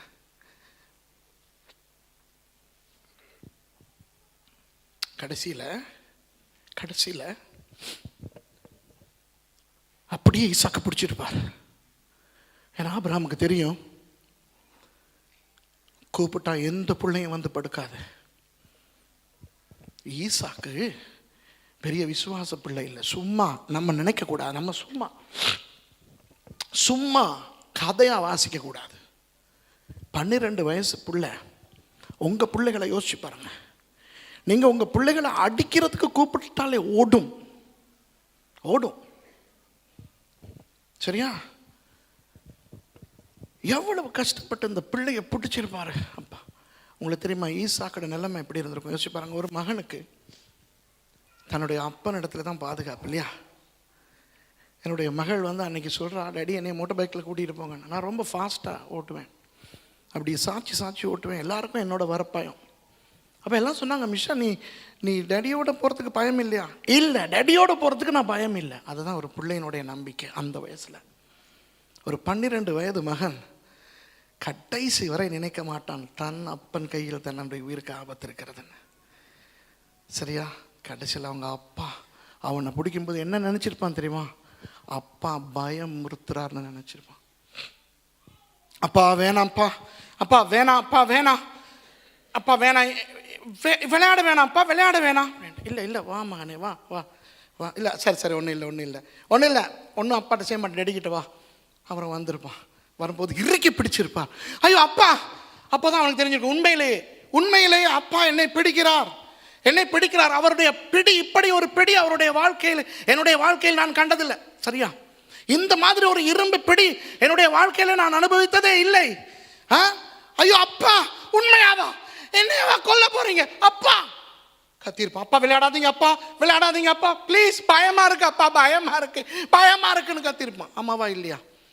அந்த நேரத்தில் ஈசாக்கு வேதனைப்பட்டதை விட ஆபிரகாம் வேதனைப்பட்டவன் தெரியுமா? ஆபிரகாம் ஒரு தீவிரவாதி அல்ல, ஒரு பயங்கரவாதி அல்ல.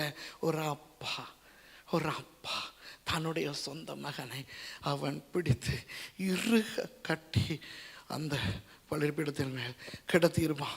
சரியா? அந்த பலிபீடத்தில் அப்படியே கட்டுப்பட்டு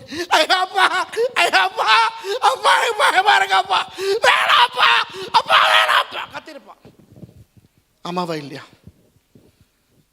எவ்வளவு பயமா இருந்திருக்கும் அந்த பிள்ளைக்கு.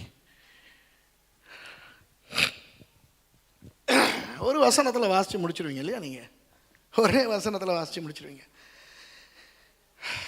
அங்கே ஆபிரகாம் ஒரு பலிபீடத்தை உண்டாக்கி கட்டைகளை அடுக்கி தன் குமாரனாகிய ஈசாக்கை கட்டி அந்த பலிபீடத்தில் அடுக்கிய கட்டைகளை மேல் அவனை கிடத்தினான். ஏதோ ஈசாக்கு ஓகே டாடி படுக்கவா, ரெடியா அப்படின்னு சொல்ற மாதிரி. நோ, அந்த இடத்தை கவனித்து பாருங்கள், எவ்வளவு ஒரு பயங்கர ஒரு உணர்வு வந்திருக்கும். கடைசியாக கழுத்தை வெட்டுவதற்கு அந்த கத்தியை அவன் ஓங்குகிறான். அடுத்த வசனம், பின்பு ஆபிரகாம் தன் குமாரனை வெட்டும்படிக்கு தன் கையை நீட்டி கத்தியை எடுத்தான். ஓ மை காட், இந்த இடத்தை என்னால் எனக்கு ஏற்றுக்கொள்ளவே முடியலை. ஆபிரகாம் இதை செய்தானா? My goodness, hats off to him. அவரை போல யாருக்கும் முடியாது, ஆபிரகாமை போல யாராலே முடியாது. நோவே. நம்ம யாராவது, நான் நினைக்கல இவ்வளவு தூரம் நான் போயிருக்க மாட்டேன். சொன்ன போதே நான் பின்வாங்கியிருப்பேன். உங்களுக்கு உண்மையாக சொல்கிறேன், நான் உண்மையாக சொல்கிறேன். இயேசுவின் நாமத்தில் சொல்லுகிறேன். பாஸ்டர் சுரேஷ் என்பவனுக்கு ஆண்டவர் சொல்லியிருந்தால் சொன்ன அன்றே நான் பின்வாங்கி போய் தேவனை தூஷித்திருப்பேன் என்று மெய்யாகவே சொல்லுகிறேன். உண்மையை ஒத்துக்கிறேன். நான் எனக்கு ஆண்டவர் அப்படிலாம் சொல்ல தேவையில்லை. என் பிள்ளைய கிள்ள சொன்னாலே போதும், கோவிச்சுக்க வேண்டாம். என்ன அப்பா மாரே, ஆமாவா? சரியா? உங்கள் பிள்ளைக்கு நீங்கள் அடித்தாலே உங்கள் இருதயம் தான் கூட வலிக்கும். அந்த பிள்ளைகளுக்கு வலிக்கிறத விட உங்கள் இருதயம் வலிக்கும். கத்தி எடுக்கிறான். என்னத்துக்கு எடுக்கிறான்? ஆபிரகாமுக்கு தெரியுது பிள்ளை அவன் வாயில் துணியாக கட்டியிருக்கும். அந்த பிள்ளை எப்படி கதறும்? அந்த பிள்ளையினுடைய நிலைமை யோசிச்சு பாருங்க. 12 வயசு பிள்ளை, தான் நம்பி இருந்த அப்பா தன்னை கொல்ல போகிறார். இவ்வளவு நாள் இல்லாத ஒரு விஷயம். சரியா? கை கத்தியை எடுத்தான். அடுத்த வசனம், 11வது வசனம். அப்பொழுது கர்த்தருடைய தூதனானவர் வானத்திலிருந்து ஆபிரகாமே ஆபிரகாமே என்று கூப்பிட்டார். அவன் இதோ அடியேன் என்றான். சரி அன்பானவர்களே, இதற்கு பிறகு கதை என்னவென்று உங்களுக்கு தெரியும்.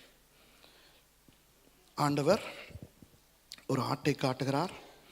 அந்த ஆட்டை எடுத்து மகனை அவிழ்த்து விட்டு ஆட்டை பலி கொடுக்கிறார். அந்த மகண்ட நிலையை நீங்கள் யோசிச்சு பாருங்க. அந்த மகனை அவிழ்த்து விட்ட பிறகு சரியா, அவன் அந்த பலிபீடத்தை விட்டு இறங்கி அப்பனை விட்டு எவ்வளவு தூரம் ஓட முடியுமோ ஓடி இருப்பான். ஆமாவா இல்லையா? சரித்திரத்தின்படி நான் உங்களுக்கு வேதத்திலிருந்து நிரூபிக்க போகிறேன். அன்றுதான் ஈசாக்கு ஆபிரகாமை நேசித்த கடைசி நாள். அன்றிலிருந்து ஈசாக்கு ஆபிரகாமை பிரிந்தான். அதற்கு பிறகு ஈசாக்கு ஆபிரகாமோடு வாழவே இல்லை. நான் நிரூபிக்க போகிறேன். சரியா? அவசரப்படாதீங்க, நான் நிரூபிக்கிறேன். ஆபிரகாமுக்கு ஆடு கிடைத்தது. அந்த ஆட்டினுடைய அந்த கொம்பை எடுத்து அதிலிருந்து தான் ஷோஃபார், இந்த ஷோஃபார்னு சொல்லுவோமே எக்காலம், முதல் ஷோஃபார் ஊதினது ஆபிரகாம். அந்த இடத்துக்கு யாஹ்வே ஏஹே, அதாவது கர்த்தர் எல்லாவற்றையும் பார்த்து கொள்வார் என்று பெயர் வைத்தார். ஆனால் அதுக்கு பிறகு ஆபிரகாமும் ஈசாக்கும் நடந்து வராங்க ஒலிவமலைக்கு வேலைக்காரர்கிட்ட. நீங்கள் நினைக்கிறீங்களா ஈசாக்கு ஆபிரகாம்கிட்ட கையை பிடிச்சிட்டு வந்திருப்பாருன்ட்டு? இல்லை. அதுக்கு பிறகு மறுபடி 3 நாட்கள் அவர்கள் பிரயாணமாய் பெயர்செபாவுக்கு போகிறார்களே. நீங்கள் நினைக்கிறீர்களா ஆபிரகாம் பக்கத்திலாவது இவன் போயிருப்பான் என்று? இல்லை. ஆபிரகாமுக்கு ஒரு பெரிய திருப்தி, நிம்மதி, தன் மகனை கொல்ல கிடைக்கவில்லை என்று. அன்று இருந்து வந்த 3 இரவுகளும் ஆபிரகாம் தூங்கி இருப்பான். ஈசாக்கு தூங்கி இருக்க மாட்டான். ஏன்? மரண பயம். அவன் அப்பன் மேல் கொண்டிருந்த அந்த நம்பிக்கை அவனுக்கு இல்லாமலே போய்விட்டது. எனக்கு தெரியாது வந்து வேலைக்காரங்க கிட்ட சொன்னானான்ட்டு எனக்கு தெரியாது. ஆனால் நிச்சயமாக 3 நாட்களுக்கு பிறகு வீட்டுக்கு வந்து ஓடி வந்து அம்மாவை கட்டி பிடிச்சி அம்மா கிட்ட சொல்லி கதறி அழுதுருப்பானா இல்லையா அந்த 12 வயது பாலகன்? அம்மா அப்பா எங்கே கூட்டிகிட்டு போனார் தெரியுமா என்று கதையாக சொல்லி கதறி அழுதுருப்பான். சாராளுக்கு எப்படி இருக்கும்? யோசிச்சு பாருங்க. சாராளுக்கு எப்படி இருக்கும்? சாராள் ஆபிரகாமோடு கோபித்து கொண்டாள். ஆபிரகாமை எப்படி ஏசுனான்னு சொல்லி தல்முட், மிஷ்னா, கெமாரா என்று சொல்லுகிற வேதத்தை படித்தவர்களுக்கு இதெல்லாம் தெரியும். யூதர்களுடைய பாரம்பரியங்கள். தல்முட், மிஷ்னா, கெமாரா இவற்றிலே சாராள் எந்த அளவு ஆபிரகாமை இயேசு விட்டு வீட்டை விட்டு இறங்கினாள் என்று அதில் எழுதப்பட்டிருக்கிறது. சாராள் சொன்னாள், இனி உன்னோடு ஒரு நாள் நான் வாழ மாட்டேன், இனி என் மகனை உனக்கு நான் காட்டவே மாட்டேன் என்று சொல்லி சாராள் தன் மகனை எடுத்துக்கொண்டு வீட்டை விட்டு இறங்கினாள். பெயர்செபாவை விட்டு போனாள். எங்கே போனாள் தெரியுமா? முன்பு அவர்கள் கூடாரம் போட்டு வாழ்ந்திருந்த ஒரு இடத்துக்கு. மேப்புக்கு வாங்க ப்ளீஸ். நீங்கள் மேப்லேயே இருங்க. எனக்கு ஆதியாகமம் 13வது அதிகாரம் 18வது வசனத்தை வாசிங்க. இந்த பாருங்க, எப்ரோன் என்று சொல்லுகிற ஒரு இடம் இருக்குது நடுவில். அதோ தெரியுதா உங்களுக்கு? தெரியுமா ஆபிரகாம் சாராள் 2 பேரும் ஈசாக்கு பிறக்க முன்பதாக அவர்கள் எகிப்துக்கெல்லாம் போய்விட்டு கடைசியில் எங்கே வந்தார்கள்? எப்ரோனுக்கு வந்தார்கள். அந்த எப்ரோனுக்கு 4 பெயர்கள் உண்டு. கிரியாத் அர்பா, தமிழில் கிரியாத் அர்பா, சரியா? மம்ரேயின் சமபூமி. அடுத்தது எபிரோன், சரியா? கிரியாத் அர்பா, எபிரோன், மம்ரேயின் சமபூமி. இன்னொரு பேர் இருக்குது. ஏன்னா நீங்கள் வாசிங்களே, அதை 18வது வசனத்தை வாசிங்க. அப்பொழுது ஆபிராம் கூடாரத்தை பெயர்த்து கொண்டு போய் எபிரோனில் இருக்கும் மம்ரேயின் சமபூமியில் சேர்ந்து குடியிருந்து அங்கே கர்த்தருக்கு ஒரு பலிபீடத்தை கட்டினான். அதாவது இவர்கள் எகிப்தில் இருந்து மறுபடி வந்தார்கள் தானே இஸ்ரவேல் தேசத்துக்கு. அந்த நேரத்திலே எப்ரோனுக்கு 4 பேர்கள் என்று சொன்னேன். கிரியாத் அர்பா, மம்ரேயின் சமபூமி, எப்ரோன், சீகேம். வேதத்திலே இந்த 4 பெயர்களை நீங்கள் வாசித்தாலும் அந்த 4மே ஒரே இடம்தான், சரியா? அந்த இடத்திலே ஏத்தியர்கள் வாழ்ந்து வந்தார்கள். அந்த ஏத்தியர்கள் மத்தியிலே கொஞ்ச நாள் ஆபிரகாமும் சாராளும் வந்து வாழ்ந்தார்கள். வீடு கட்டி வாழவில்லை, கூடாரம் போட்டு வாழ்ந்தார்கள் என்று இப்போ வாசிக்கிறோம். ஆனால் அவர்கள் அங்கே கூடாரத்திலே வாழும் பொழுதுதான் கேள்விப்படுகிறார்கள் லோத்தை பிடித்து கொண்டு போய்விட்டார்கள் என்று. உடனே ஆபிரகாம் எல்லாரும் புறப்பட்டு லோத்தை காப்பாற்றிவிட்டு மறுபடியும் எப்ரோன் வரவில்லை. அவர்கள் பெயர்செபா, பெலிஸ்தியர்கள் மத்தியிலே போய் அப்புறம் பெயர்செபாவிலே வாழத் தொடங்கிவிட்டார்கள். பெயர்செபாவிலே வைத்துத்தான் ஆகாருக்கு இஸ்மவேல் பிறக்கிறதும் அப்புறம் சாராளுக்கு ஈசாக்கு பிறக்கிறதும் எல்லாம் நடக்கிறது. பல வருஷங்களுக்கு முன்னே ஏத்தியர்கள் மத்தியிலே கூடாரத்திலே தற்காலிகமாய் வாழ்ந்தவர்கள் தான் ஆபிரகாமும் சாராளும். இந்த சந்தர்ப்பத்திலே பெயர்செபாவிலே வீட்டை விட்டு வெளியே இறங்கிய சாராள் தன் மகனை அழைத்து கொண்டு நேர எபிரோனுக்கு போனாள். அந்த ஏத்தியர்கள் நடுவிலே போய் அவள் கூடாரத்திலே வாழ ஆரம்பித்தாள். 25 வருடங்கள் சாராள் அதற்கு பிறகு உயிரோடு இருந்து 127 வயதில் மரித்தாள். அந்த முழு காலமும் அவள் எபிரோனிலே இருந்தாள். அவளோடு ஈசாக்கு இருந்தான். ஆபிரகாம் பெயர்செபாவிலேயே குடியிருந்தான். 22வது அதிகாரத்தில், சரியா, நீங்கள் கடைசியில் வாசிங்க. 22வது அதிகாரத்தில் 19வது வசனத்தை வாசிங்க. பாருங்க, இந்த பலி கொடுத்து விட்டு அவர்கள் திரும்பி வரும் பொழுது ஆபிரகாம் தன் வேலைக்காரரிடத்துக்கு திரும்பி வந்தான். அவர்கள் எழுந்து புறப்பட்டு ஏகமாய் பெயர்செபாவுக்கு போனார்கள். இது ஒரே வசனத்தில் சொல்லப்படுகிறது, ஆனால் நமக்கு தெரியும் இது 3 நாள் பிரயாணம் என்று. சரியா? அடுத்தது வாசிங்க. ஆபிரகாம் பெயர்செபாவிலே குடியிருந்தான். இது எல்லாரும் சொல்லுங்க. ஆபிரகாம் பெயர்செபாவிலே குடியிருந்தான். விளங்குதா? பெயர்செபா எங்க இருக்குன்னு நீங்க மேப்ல பார்த்துட்டீங்க தானே? ஆபிரகாம் பெயர்செபாவிலே குடி இருந்தான். இப்போ 13வது அதிகாரம் பக்கத்தில் தான், அடுத்த அதிகாரத்தில் 23வது அதிகாரம் பக்கத்தில் அடுத்தது போயிட்டு 1வது 2வது வசனத்தை வாசிங்க. சாராள் 127 வருடம் உயிரோடு இருந்தாள். இவ்வளவே சாராளுடைய வயது. இப்போ 2வது வசனத்தை வாசிங்க. கானான் தேசத்தில் உள்ள எபிரோன் என்னும் கீரியாத் ஆர்பாவிலே சாராள் மரித்தாள். கவனிங்க, கானான் தேசத்தில் உள்ள எபிரோன் என்னும் கிரியாத் அர்பாவிலே சாராள் மரித்தாள். ஆபிரகாம் எங்கே கூடியிருக்கிறான்? பெயர்செபாவிலே. இப்போ அடுத்து என்ன சொல்லப்பட்டது? அப்பொழுது ஆபிரகாம் வந்து இப்ப விளங்குதா? சாராள் மரிக்கும் போதெல்லாம் ஆபிரகாம் அவளோடு இல்லை. அதனால் பெயர்செபாவிலிருந்து மரித்த சாராளுக்காக அழுது புலம்ப வந்து, வாசிங்க, சாராளுக்காக புலம்பி அழுதான். அதற்கு பிறகு நீங்கள் அந்த 23ஆம் அதிகாரத்தை வாசித்தால் அந்த ஏத்தியர்களிடத்திலே ஒரு நிலத்தை வாங்க கேட்கிறார் ஆபிரகாம், தன்னுடைய மனைவியை அடக்கம் பண்ண. ஏத்தியர்கள் சொல்கிறார்கள், சி, நீ எங்கள் மத்தியிலே ஒரு இளவரசனை போல, உனக்கே நாங்கள் காணி விற்க வேண்டும், சும்மா ஒரு நிலத்தை எடுத்துக்கொள்ளும். ஆபிரகாம் நினைக்கிறார், என் மனைவியோடு எனக்கு கடைசி காலத்தில் வாழ கிடைக்கவில்லை, அவளுக்கு நான் ஓசியிலே ஒரு கல்லறை கொடுக்க விரும்பவில்லை, நான் வாங்கி அவளை அடக்கம் பண்ண விரும்புகிறேன் என்று சொல்லி ஏத்தியர்களிடத்தில் சொல்லுகிறார், இல்லை, நான் பணத்துக்கு வாங்க வேண்டும் என்று. அப்பொழுது ஏத்தியர்கள் சொல்கிறார்கள், சரி, குறைந்த விலையில் எவ்வளவாவது கொடுத்து எடுத்துக்கொள்ளுங்கள். ஆபிரகாம் சொல்கிறார், முடியவே முடியாது, முழு கிரயத்தையும் கொடுத்து நான் வாங்குவேன் என்று முதல் ஆபிரகாம் ஒரு காணியை விலைக்கு வாங்கி அங்கே சாராளை அடக்கம் பண்ணினார். அடக்கம் பண்ணின பிறகு வேதத்திலே இல்லாத ஒன்றை சொல்லிவிட்டு வேதத்திலே நிரூபிக்கிறேன். ஈசாக்கை சொல்லுகிறார், மகனை 25 வருடங்களுக்கு பிறகு பார்க்கிறார் தன் மகனை. இப்போ அவனுக்கு வயது 37. 12 வயதில் பார்த்தது. ஆனால் ஈசாக்கு இன்னும் தன்னுடைய தகப்பனை பார்த்து பயப்பட்டான். அவனுடைய மனநிலை பாதிக்கப்பட்டான். அவன் ஒரு ஃபோபிக் பேஷண்ட், அவன் ஒரு ஃபோபியா பிள்ளையாய் மாறிவிட்டான். உங்களுக்கு தெரியுமா, சின்ன பிள்ளைகளை நீங்கள் பயமுறுத்தி வளர்த்தாலே அவர்கள் பயந்தாங்கோழைகளாக வளருவார்கள். இந்த ஒரு அனுபவத்துக்குள்ளே ஈசாக்கு போனபடினால் அவன் ஒரு ஃபோபிக் பேஷண்ட்டாகத்தான் மாறினான். அவனுடைய வாழ்க்கையில் நீங்கள் பிறகு காலத்தில் பார்த்தால் அவன் தன்னுடைய வேலைக்காரரோடு போய் கிணறு தோண்டுவான். எவனாவது வந்து அந்த கிணறை கேட்டால் கொடுத்து விட்டு இவன் பாட்டுக்கு போவான். சண்டையே பிடிக்க மாட்டான், யாரோடும் வம்புக்கு போக மாட்டான். சரியா?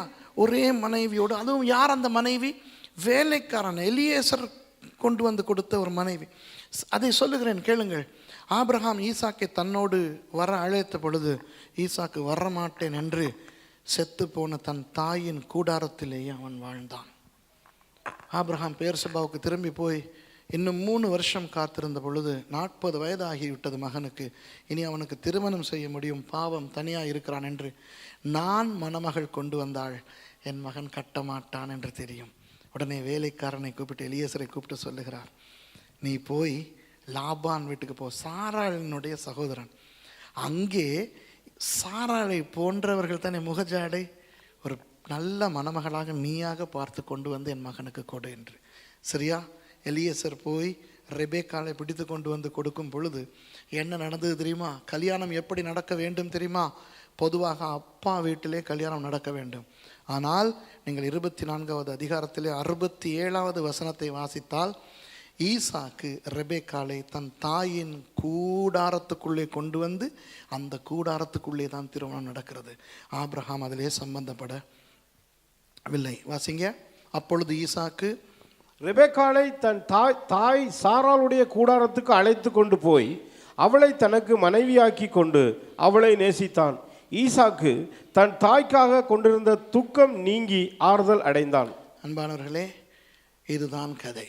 அதற்கு பிறகு 25ஆம் வசனத்தில் நீங்கள் பார்க்கலாம், ஆபிரகாம் இனி நான் சும்மா வாழ்ந்து பிரயோஜனமில்லை என்று சொல்லி கேத்துராள் என்ற ஒரு பெண்ணை விவாகம் பண்ணினான். தமிழ் வேதாகமத்திலே பண்ணி இருந்தான் என்று இருக்கிறது, அது பிழை. எபிரேய மொழியிலே பண்ணினான் என்று வரும். வேறு மொழிகளிலே எனக்கு தெரியலை, ஃப்ரெஞ்ச் பைபிளில் என்ன சொல்லியிருக்குது அப்படின்ட்டு. சில ஆங்கில மொழிகளில் இருக்குது, மொழிபெயர்ப்புகளில் இருக்குது. And Abraham took and himself a wife called Keturah. சரியா? ஆகவே எபிரேய மொழியிலே சொல்லப்பட்டிருக்கிறது, அவன் அதற்கு பிறகு ஒரு மனைவியை எடுத்தான் என்று. அன்பானவர்களே, தெரிகிறதா உங்களுக்கு இன்னும் புரியாத தெரியாத நிறைய விஷயங்கள் இதற்குள்ளே அடங்கி இருக்கிறது என்று? ஆபிரகாம் தன்னுடைய மகனை பலியிட கொண்டு போனதோடு ஆபிரகாமனுடைய எதிர்காலமே இல்லாமல் போய்விட்டது. தெரியுமா? எதிர்காலமே இல்லாமல் போய்விட்டது. அதற்கு பிறகு அந்த 12 வயது மகன் 12 வருடங்கள் தன் மகனோடு கொண்டிருந்த அந்த ஐக்கியம் மாத்திரம்தான். அதற்கு பிறகு அந்த மகனோடு வாழ கிடைக்கவில்லை. அதற்கு பிறகு தன்னுடைய மனைவியோடு வாழ கிடைக்கவில்லை. அவன் மாத்திரம் ஒரு பெண் பைத்தியமாக இருந்திருந்தால் மனைவி பிரிந்து போன உடனேயே வேறு மனைவி எடுத்திருப்பான். அவள் செத்தும் 3 வருஷங்கள் தன் மகனுடைய வாழ்க்கையை ஒரு நிலைப்படுத்தி விட்டு தான் ஆபிரகாம் இன்னொரு மனைவியை எடுத்தான் என்று வேதத்திலே பார்க்கிறோம். இதுதான் சரித்திரத்தின்படியும் சொல்லப்பட்டிருக்கிறது. அன்பானவர்களே, உண்மையாக நான் தனிப்பட்ட ரீதியாக ஆபிரகாமுக்காக பெருமைப்படுகிறேன். அந்த ஆபிரகாமினுடைய ஆவிக்குரிய சந்ததியை சேர்ந்தவன் என்று நான் பெருமைப்படுகிறேன். அந்த பெருமை உங்களுக்கும் இருக்க வேண்டும். ஆனால் உங்களுக்கு ஒன்று சொல்லட்டுமா? இது இப்படி சொல்லும்போது கொஞ்சம் கஷ்டமாகத்தான் இருக்கும் இறையியல் ரீதியாக. அந்த 3 நாட்கள் ஆண்டவர் ஆபிரகாமுக்கு நல்லவராக இருக்கவில்லை. புரியுதா? ஆண்டவருக்கு தெரியும் தான் ஈசாக்கை கொல்ல அனுமதிக்க போவதில்லை என்று. ஆனால் ஆபிரகாமுக்கு தெரியாது தானே. அவன் அவ்வளவு பாதிப்போடு போன பொழுது ஆண்டவர் பேசாமல் இருந்து விட்டார் தானே. அந்த 3 நாட்கள் ஆபிரகாமுக்கு ஆண்டவர் நல்லவராக இருந்தாரா? நிச்சயமாக இல்லை. சரியா? இப்போ சில பேர் என்னிடத்துல கேட்பார்கள், சரி பாஸ்டர், ஏன் ஆண்டவர் அப்படி ஒரு நிலையை, ஆண்டவருக்காகத்தானே இவன் மகனை அர்ப்பணிக்க போனான், ஏன் ஆண்டவர் சாராளினுடைய உள்ளத்திலே ஏவி சரி என் கணவன் இதை சரியாகத்தானே செய்தார் என்று கணவனோடு ஒழுங்காக வாழ வைத்திருக்கலாமே, ஈசாக்கையும் ஆபிரகாமோடு வாழ வைத்திருக்கலாமே என்று. சில கேள்விகளுக்கு விடை இல்லை. இந்த கேள்விக்கு என்னிடத்திலே விடை இல்லை. அதுபோல யோபுவின் கதையிலே 10 பிள்ளைகள் செத்து போகிறார்கள். சரி, பிறகு ஆண்டவர் இரட்டத்தனையான ஆசீர்வாதங்களை கொடுக்கிறார் தான். ஆனால் அந்த செத்து போன 10 பிள்ளைகளின் நினைவு யோபை விட்டு என்றைக்காவது போயிருக்குமா? ஒரு பிள்ளை இறந்து விட்டால் அதற்கு பிறகு எத்தனை பிள்ளைகள் வந்தாலும் அந்த இறந்து போன பிள்ளையினுடைய நினைவு பெற்றாரை விட்டு போகுமா? சொல்லுங்க. பெற்றார். ஏன் ஆண்டவர் இவற்றை அனுமதிக்கிறார் எனக்கு தெரியாது. ஆனால் அன்பானவர்களே, இப்போ உங்களிடத்துல ஒன்று கேட்கிறேன். ஆண்டவர் உங்களோடு நல்லவராக இருக்கிறாரா இல்லையா? உங்களிடத்துல இப்படியெல்லாம் கேட்கிறாரா? ஆண்டவர் எம்மிடத்திலே இப்படிப்பட்ட ஒன்றை கேட்கிறாரா? மிஞ்சி மிஞ்சி போனால் என்ன கேட்பார் தெரியுமா? உன் பிள்ளையை ஊழியத்துக்கு கொடு, இல்லை நீ ஊழியத்துக்கு வா, நீ எல்லாவற்றையும் விட்டு விட்டு வேறொரு நாட்டுக்கு போய் ஊழியம் செய். என்றைக்காவது உங்களில் யாருக்காவது ஆண்டவர் உங்கள் மனைவியை விட்டு பிரிந்து அல்லது உங்கள் புருஷனை விட்டு பிரிந்து ஊழியத்துக்கு போ என்று சொல்லியிருக்கிறாரா? கையை தூக்கி காட்டுங்க. இல்லை. உங்கள் பிள்ளைகளை நீங்கள் நோயாளி ஆக்குங்கள், அனாதை ஆக்கி விடுங்கள், அனாதை ஆசிரமத்துக்கு அனுப்புங்கள் சொல்லியிருக்கிறாரா? அப்போ ஆண்டவர் நம்முடைய வாழ்க்கையில நல்லவராக இருக்கிறார். இன்றைக்கு யோசிங்கள் அன்பானவர்கள். இப்போ நீங்கள் யோசிக்கிற நேரம் வந்திருக்கிறது. கொஞ்சம் யோசிங்க, எல்லாரும் யோசிங்க. எல்லாம் பைபிளை மூடி வைங்க, எல்லா நோட்ஸையும் மூடி வைங்க. இப்போ ஆண்டவர் உங்களோடு பேசட்டும். ஆண்டவர் உங்களிடத்துல என்ன கேட்கிறார்? ஆண்டவர் உங்களிடத்துல என்ன கேட்கிறார்? அந்த கேட்கிறதை நீங்கள் கொடுக்கிறீர்களா? ஆபிரகாம் அளவுக்கு ஆண்டவர் உங்களிடத்துல கேட்கவில்லை. ஆனால் அவர் கேட்கின்ற அந்த சின்ன காரியத்துக்கு கொடுக்கிறோமா? எல்லாரும் ஒரு நிமிஷம் அப்படி எளிமை நின்று கண்ணை முடிக்கிறோம். எல்லாரும் எளிமை நின்று கண்ணை முடிக்கிறோங்க. எல்லாரும் எலும்பி, எல்லாம் அமைதியாக இருக்கணும் ப்ளீஸா. எல்லாரும் அமைதியாக இருங்க. எல்லாரும் கண்களை மூடிக்கொள்ளுங்க. நீங்களும் உங்கள் ஆண்டவரும் தனிப்பட போகின்ற ஒரு நேரம் இது. இந்த கதையை கேட்டீர்கள், உங்களுக்கு தெரிந்த கதை தான். ஆனால் தெரியாத எத்தனையோ அம்சங்கள் இன்றைக்கு உங்களுக்கு தெரிய வந்தன. ஆண்டவர் ஆபிரகாமை போல உங்களை அழைக்கிறார். ஆபிரகாமனுடைய ஆவிக்குரிய சந்ததி ஆயிற்றே நாம். அந்த ஆபிரகாமனுடைய உள்ளம் எவ்வளவு வேதனைப்பட்டிருக்கும். அந்த ஆபிரகாமனுடைய வாழ்க்கை அதற்கு பிறகு இருண்டு போய்விட்டதே. 25 வருடங்கள் தன் மனைவியை அவர் பார்க்கவில்லை. கடைசியிலே உங்களுக்கு தெரியுமா, ஈசாக்கோடு பெயர்செபாவுக்கு வந்து விட்டார் அல்லவா? எல்லாம் கண்ணை முடிக்கிறீங்க, கற்பனை பண்ணுங்க இந்த சம்பவத்தை. அன்றைக்கு அவர் சாராளுடைய முகத்தை உயிரோடே பார்த்த கடைசி சந்தர்ப்பம்.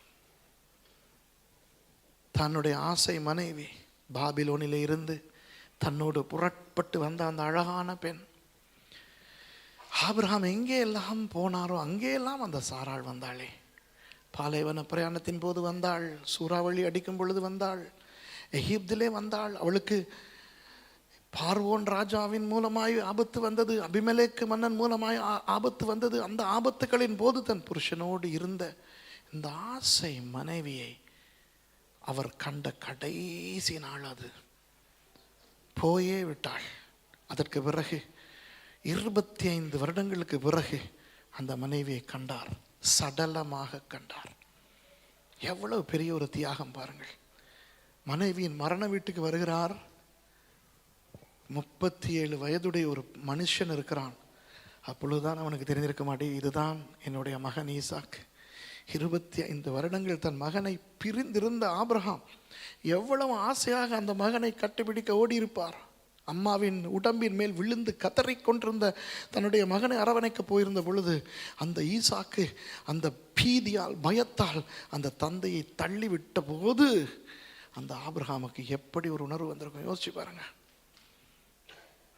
உங்களுடைய பிள்ளை உங்களோடு ஏதாவது கோபித்து கொண்டு ஒரு நாள் பேசாமல் இருந்தால் எத்தனை அம்மாமார் எத்தனை அப்பாமார் இந்த இடத்துல இருக்கிறீர்கள். அந்த ஒரு அனுபவம் உங்களுக்கு இருக்கிறதா யோசித்து பாருங்கள். உங்கள் பிள்ளை உங்களோடு பேசுகிறார் இல்லை, மகனோ மகளோ உங்களோடு பேச மாட்டேன் என்கிற பொழுது எவ்வளோ ஒரு வேதனை வரும். நீங்கள் போய் பேசுகிறீங்க, நீங்கள் பெரியவங்க, நீங்கள் அப்பா, நீங்கள் அம்மா இருந்தாலும் நீங்கள் போயிட்டு பிள்ளையோட பேசுகிறீங்க, பிள்ளை பேசுதில்லை, எவ்வளோ வேதனை. அம்மாமார் நீங்கள் பிள்ளைக்கு துக்கத்தை கொடுத்துட்டீங்கன்னு சொல்லி நீங்கள் சாப்பாடை கொண்டு போய்ட்டு அந்த பிள்ளைக்கு கொடுக்கும்போது அந்த பிள்ளை சாப்பிட மாட்டேங்குது. உங்களுக்கு தெரியுமா, நீங்களும் சாப்பிட மாட்டீங்கன்ட்டு, நீங்களும் சாப்பிட மாட்டீங்க.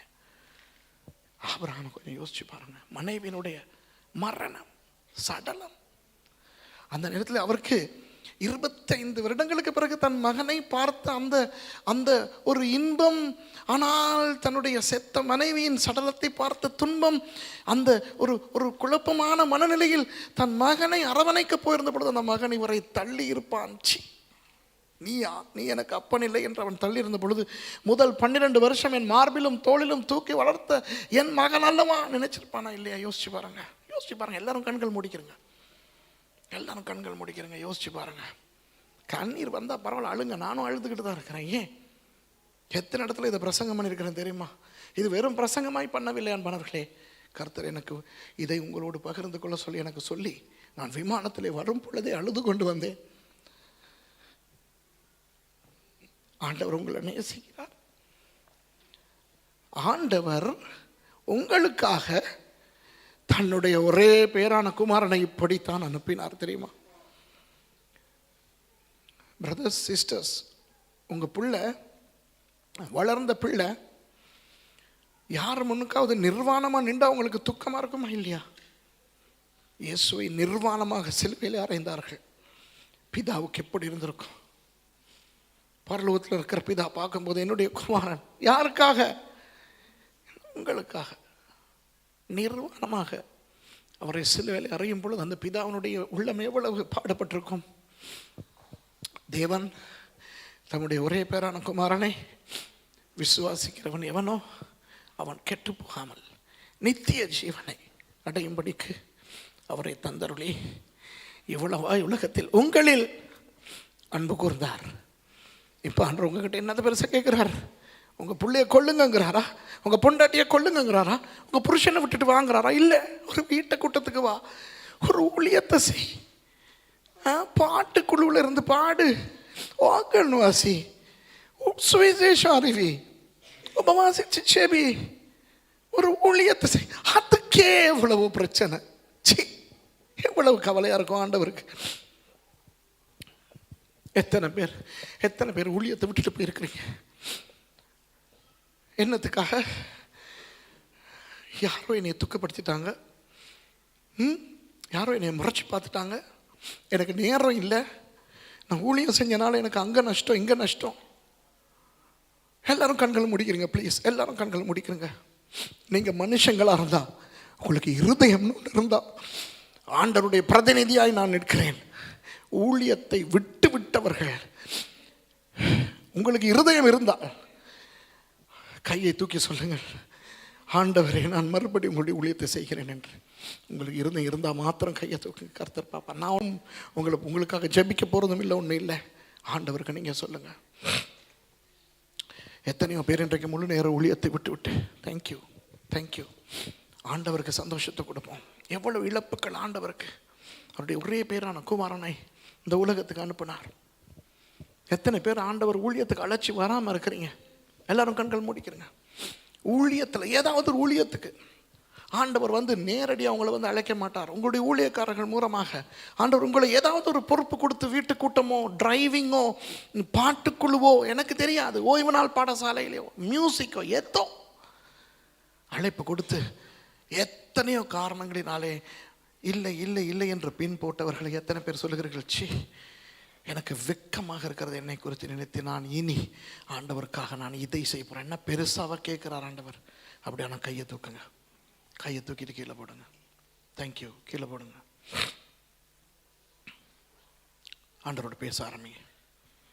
ஆண்டவரோட பேர் மெதுவாக பேச ஆரம்பிங்க. சொல்லுங்கள், உங்கள் வார்த்தையை சொல்லுங்கள். ஆண்டவரே என்னை மன்னிங்க, ஆண்டவரே எனக்காக இவ்வளவு தியாகம் பண்ணினீங்க, நீங்கள் என்னை அந்த ஆபிரகாமனுடைய ஆவிக்குரிய சந்ததியாய் மாற்றினீர்கள்.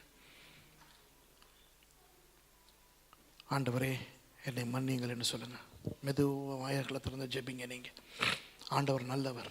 இந்த செய்தியை ஆண்டவர் உங்களுக்கு என்னத்துக்கு கொடுத்தார் தெரியுமா? உங்களுக்கு காட்டுறதுக்கு சில விஷயங்கள். ஆண்டவர் உங்களிடத்தில் பயங்கரமான தியாகத்தை எதிர்பார்க்கவில்லை என்று காட்டுவதற்கு. ஆண்டவர் உங்களிடத்தில் கேட்கின்ற காரியங்கள் ரொம்ப சின்னதாக காரியங்கள், அதை கூட உங்களுக்கு செய்ய முடியவில்லையா என்று ஆண்டவர் கேட்கிறார். ஒரு சந்தர்ப்பத்தை உங்களுக்கு கொடுக்கிறார். ஆண்டவரோட ஒப்புரகமாகுங்கள்.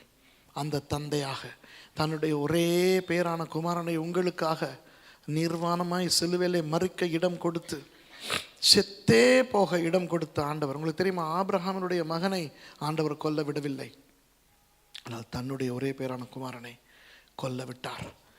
அவருக்கு பார்க்க முடியாமல் முகத்தை திருப்பிக் கொண்ட பொழுதுதான் குமாரன் இங்கே இருந்து கத்துகிறார், எல்லோய் எல்லோய் லாமா சபக்தனி, என் தேவனே என் தேவனே ஏன் என்னை கைவிட்டீர்கள்?